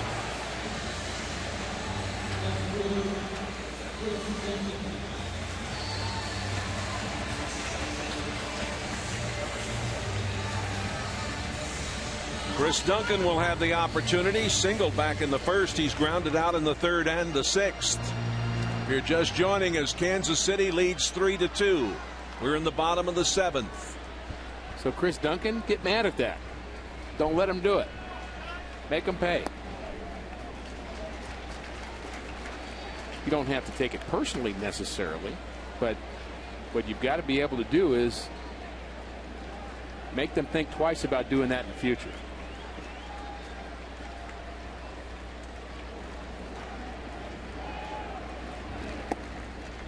Caught the corner.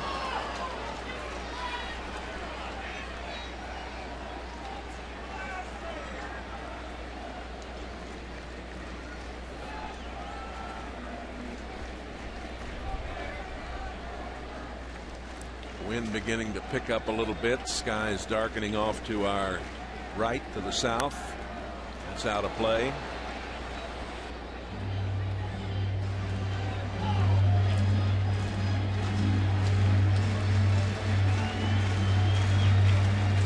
One ball and 2 strikes. Albert at first, 2 out, bottom of the 7th.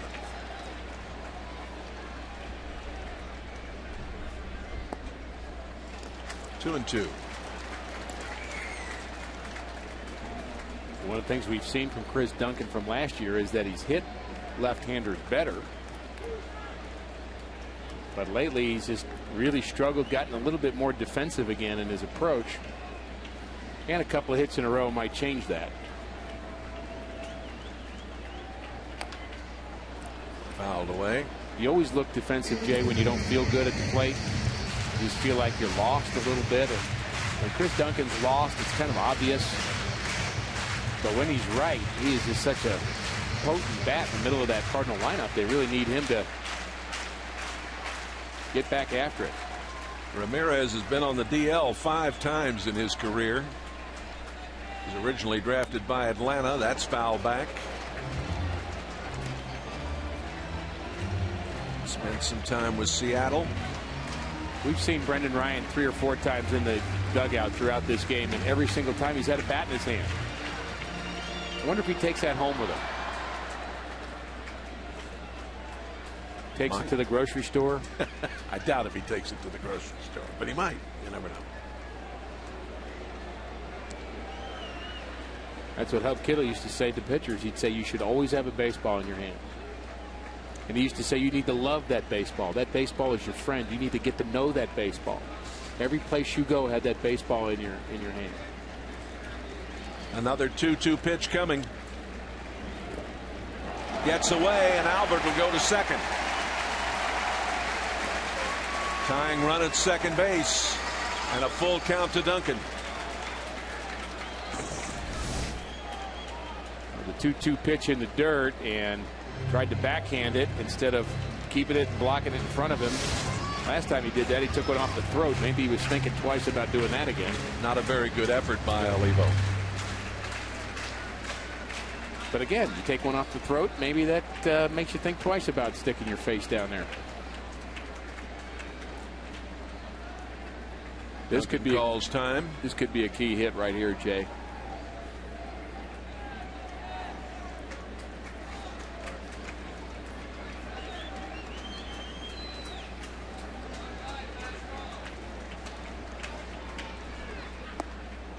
Outside.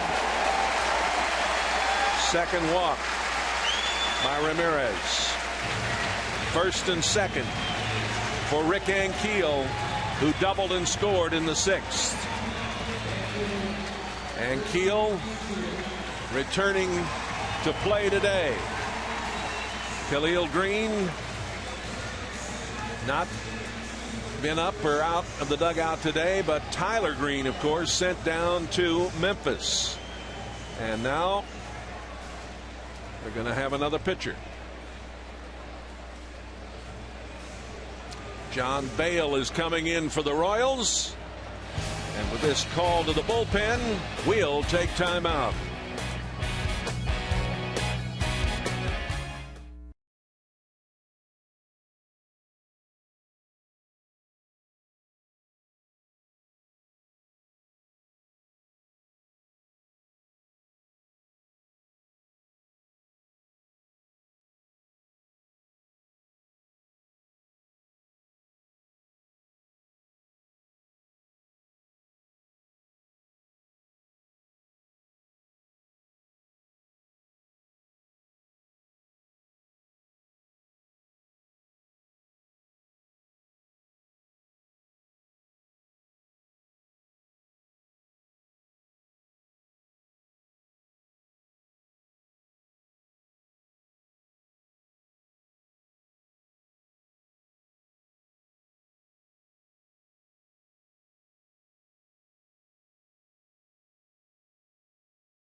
John Bale Recalled from a minor league rehab assignment at Northwest Arkansas, reinstated from the DL prior to today's game.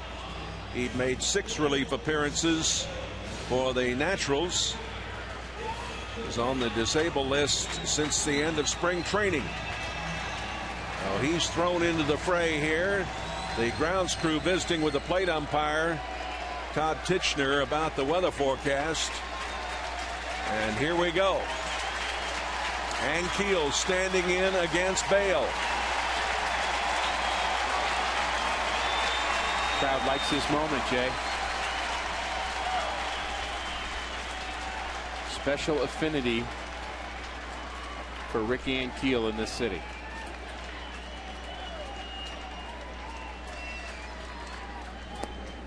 That's a strike on the corner. Bale originally drafted by Toronto back in '96. Also has pitched for Baltimore and Cincinnati.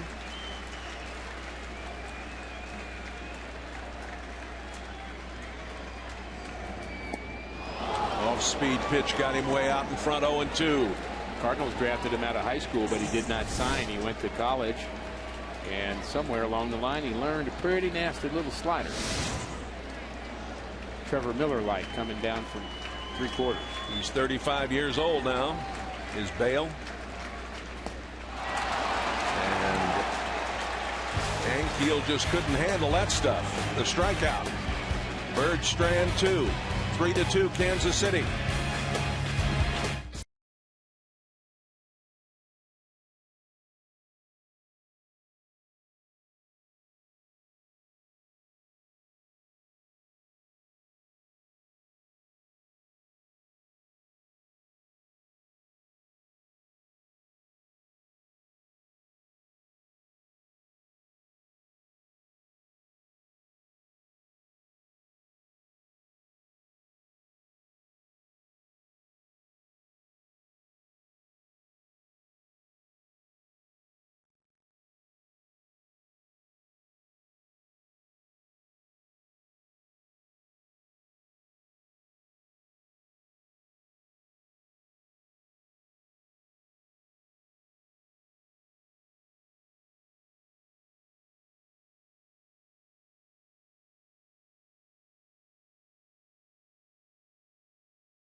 Top pitch of the game. And John Bale comes from 3/4, really tough on a left-hander as he comes sidearm and delivers a slider on the outside corner, and Ricky Ankiel could not come up with it. And the wind has picked up here, Jay, and it's dropped another few miles or degrees here. And the miles per hour of the wind, I don't know what it's at, but the flags are really working hard right now. And watch out. Jason Mott on the hill. Billy Butler at the plate. Butler 2 for 3 on the afternoon. Fouls it down the right side, and it's a foul ball. Watch out for the wall, Ricky Ankiel. I called that a little early, didn't I? That was very close to being a fair ball. Well, you don't like the idea of Ricky Ankiel running towards a wall at all, do you? No. Look at the chase that he has. He looks at the wall, picks up the wall, and makes sure he doesn't stumble this time. Butler singled and scored in the first, doubled in the fourth, was stranded at third, and grounded out in the sixth.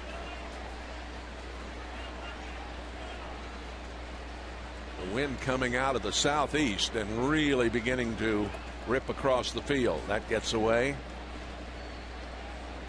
Well, if the wind was blowing in from center field, does that mean Mott would be throwing about 115 right now? He might. Mott fan 3 and 1 2/3 scoreless innings on Friday night. That's in for a strike.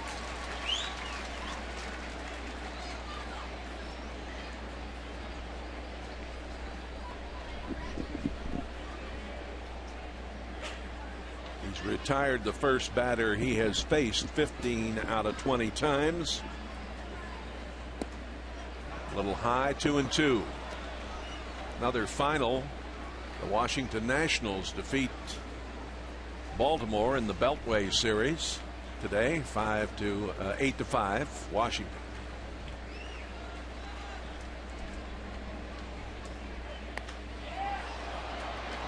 Out to the left. Duncan parked under it.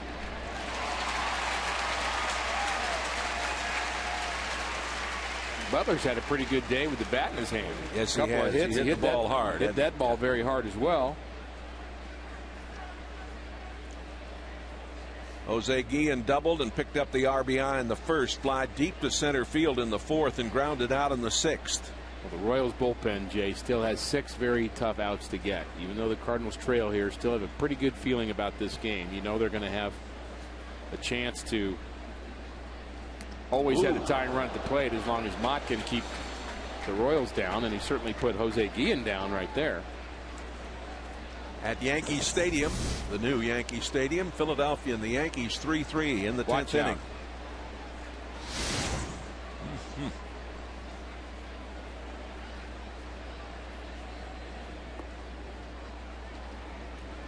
Two balls and no strikes.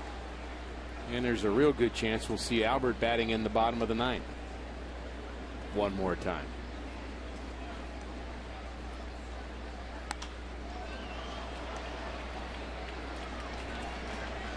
And Keel, 2 away.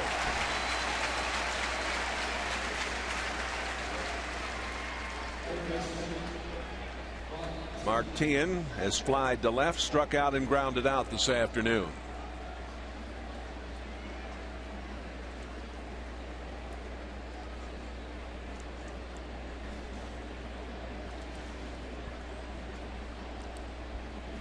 Redbirds will fly into Milwaukee this evening.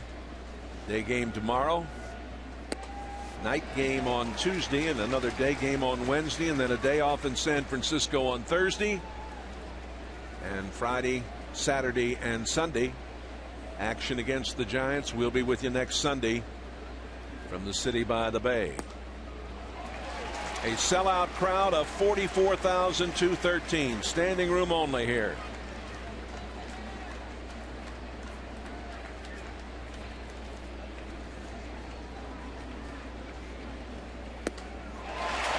Strikeout.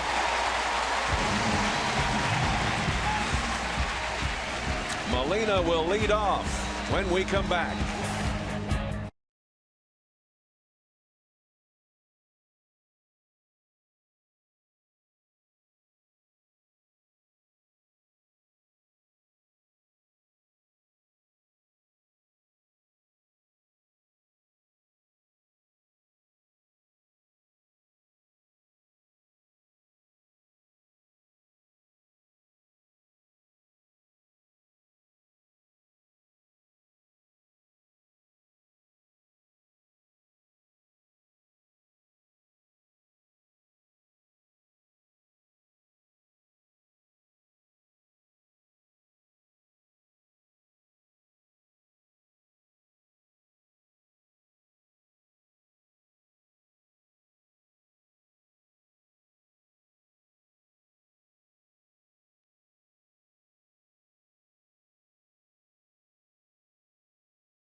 This portion of Cardinals baseball on News Channel 5 brought to you by Dave Munganess, Lexus of St. Louis, and Plaza Lexus, who invite you to test drive a Lexus today.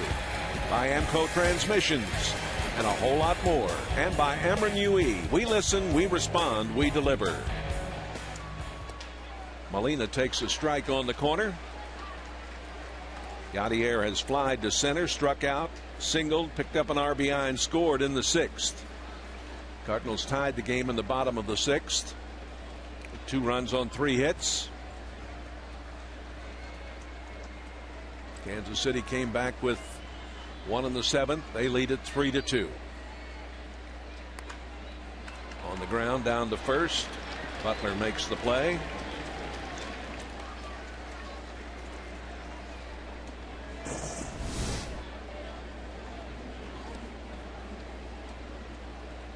Between innings, there was a little warm-up problem there. What's going on? Threw it to the pitcher that wasn't there. He thought he was throwing it down, and the catcher thought maybe he had one more warm-up toss, I guess. I'm not sure what he was thinking. Maybe he got his cage rattled a little more than we thought there early on. We're going to get a pinch hitter here. It's Khalil Green for Joe Thurston. Can't let another left-hander hit against his left-hander. He's just too tough. Green battling those anxiety problems. Did get a big RBI in this series.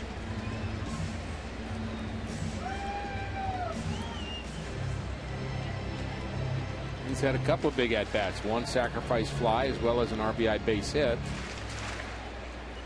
And the Cardinals just kind of, in John Mozeliak's words, just kind of nurturing him at this point. That's low.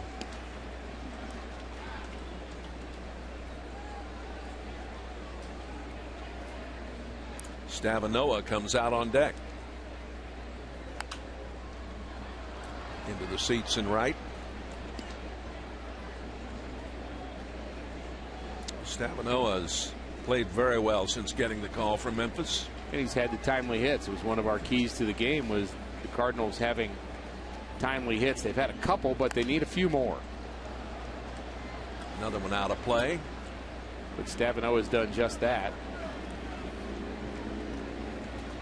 He did it in the first inning of both games of this series.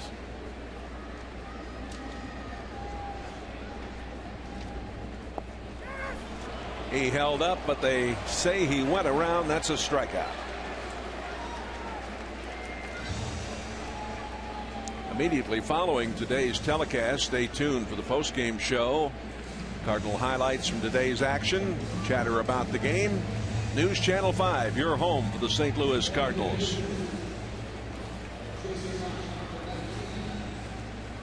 Kenny Reitz does a nice job on that postgame show, talking about our favorite team, and Kenny was quite a player. The old Zamboni machine, yes sir. Stavanoa batting .250, strike 1 to him.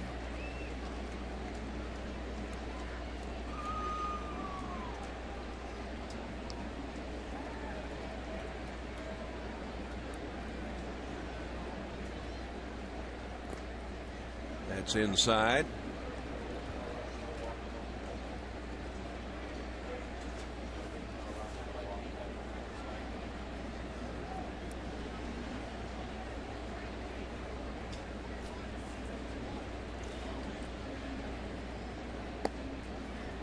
In for a strike.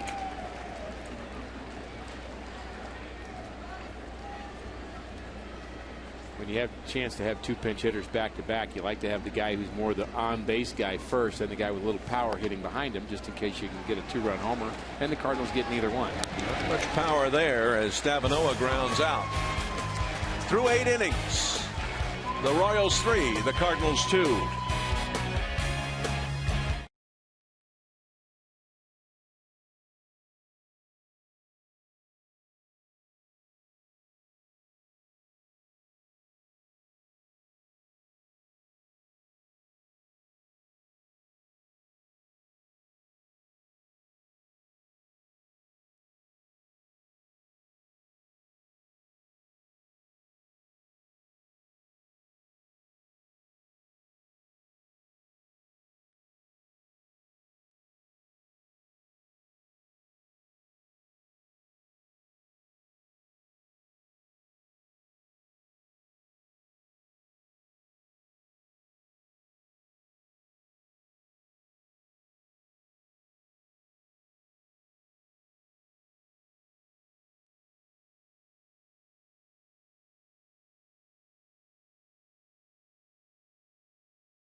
Rick's keys of the game. Not enough timely hitting in this game. The Cardinals did have a big timely hit from Pinheiro.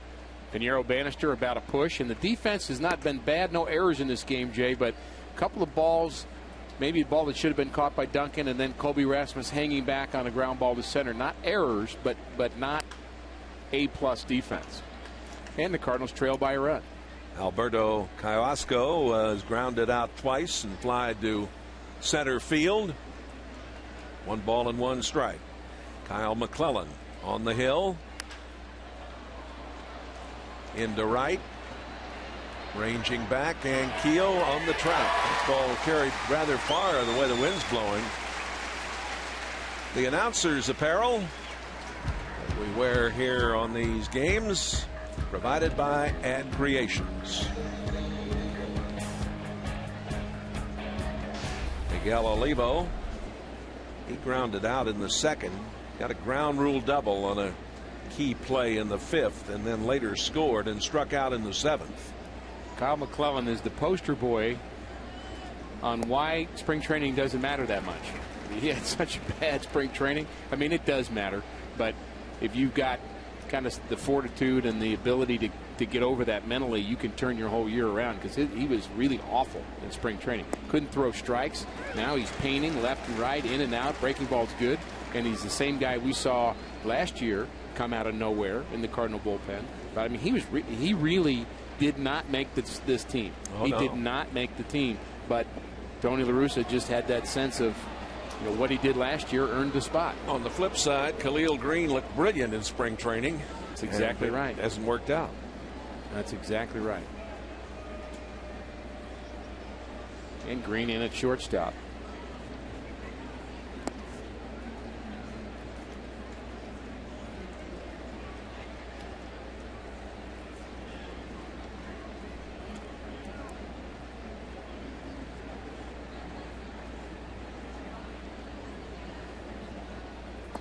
Ooh, the off-speed pitch, a beauty. Strikeout. All the Cardinals need is one base runner to get Albert up as the winning run. There's the breaking ball. Took a little off it. And the head way out. He pulled out. His whole upper half pulled out. And a strikeout for McClellan. So one base runner. Albert hits a home run. We all go home smiling, Jay. Bloomquist grounded out twice in the 2nd and in the 5th, and then doubled and scored in the 7th. He's gone here. So we go to the bottom of the 9th. It's 3-2 Royals.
To you by Budweiser, who thanks you for being a designated driver. By U.S. Cellular. U.S. Cellular, believe in something better. And by Jack in the Box, where you can get anything on the menu any time of day. Much earlier today, So this one, Albert making a kid's day. There he is on the right side of Mom. He gets the ball. Mom says, great. Now the kids switch later on, and this is between innings. Now the daughter's on the right, and the son's on the, and he gets another one. That's not fair. well, he's got to share, doesn't he? Come on. Better share. That's a smart kid right there. He said, I got one over there. If I sit next to Dad, maybe he'll think I'm another kid. I don't think the sister's very happy. Look at her. That is not fair. Juan Cruz is the new pitcher for the Royals. Oh, that is funny. And those kids would like to see Albert hit one more time. Brian Barton with a fly ball to right. Well hit, but not far enough. Hitting the first pitch off Cruz. Barton flies out to right.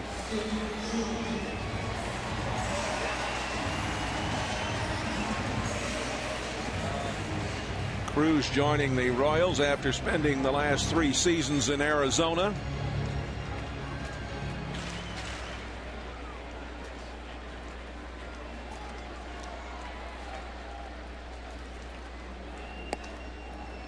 Schumacher is 2 for 4 this afternoon. Pittsburgh defeated the White Sox in Chicago today 4-3. It's way outside. This is a closer audition right here for Juan Cruz. He looks like he's about 6'3", 115 pounds. That is one tall drink of water right there. But with Soria out, they need a closer. Popped up. Bloomquist ranging back. 2 away.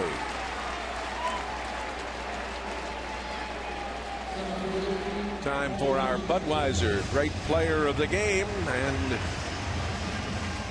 who do we select? We're going to go with Brian Bannister, the pitcher for the Royals, who actually had a base hit in this game, a big hit in the game, as well as pitched very well. 6 innings, 2 runs, 7 hits, 2 walks, 4 strikeouts for Bannister, and he is in line for the victory unless Colby Rasmus can keep it going. Colby 0 for 3 on the afternoon. He had a sacrifice in the 3rd inning. Atlanta has defeated Toronto in Atlanta 10-2. Do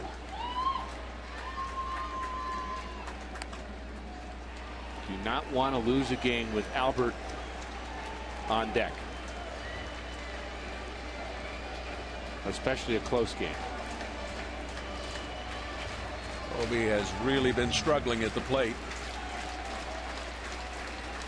Came in here 0 for 8 in this series.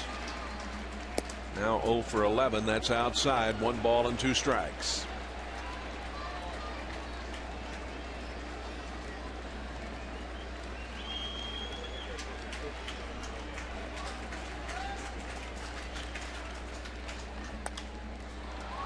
Into left field, a long run for De Jesus. He can't get to it.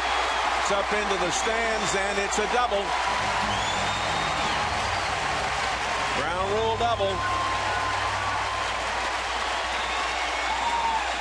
Very interesting situation right here. The fans may get their chance to watch Albert hit with the game on the line, or maybe Trey Hillman will take the bat out of Albert's hands.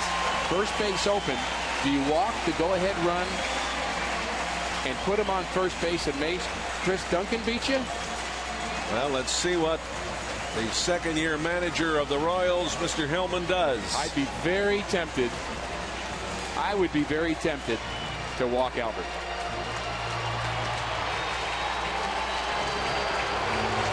And the Royals are tempted too. They're going to put him on. I don't blame him. Trey Hillman's doing the smart thing. He is making somebody else beat him, not Albert.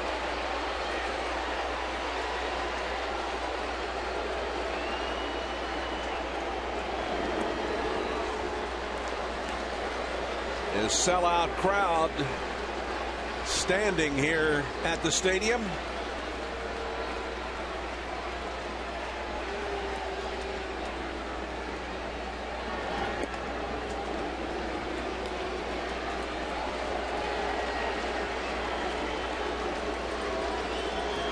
Chris Duncan will have a chance to be a hero here this afternoon. And the good news from the Cardinals side is he's hitting against a right-hander at least.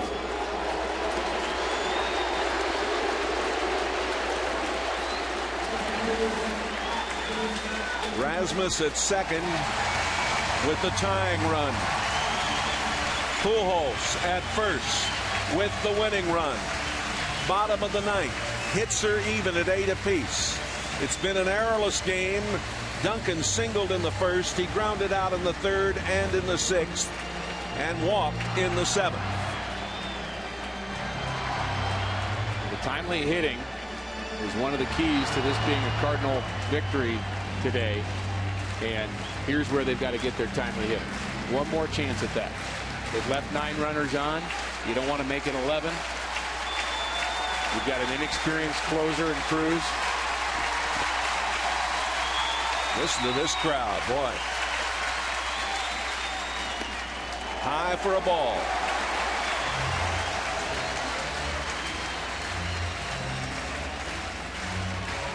Kansas City got 1 in the first and 1 in the fifth. Redbirds tied it with 2 in the sixth.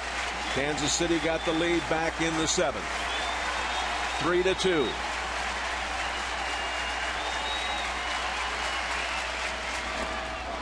Off-speed pitch got him. 1 ball and 1 strike.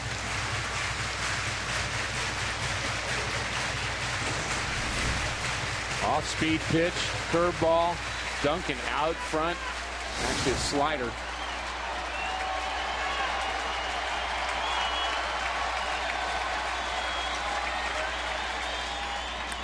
Here's a long one to right. Way back. Going to be caught. Line drive at about the 380 mark or 375 mark. For a moment it looked like that ball was going to get out, but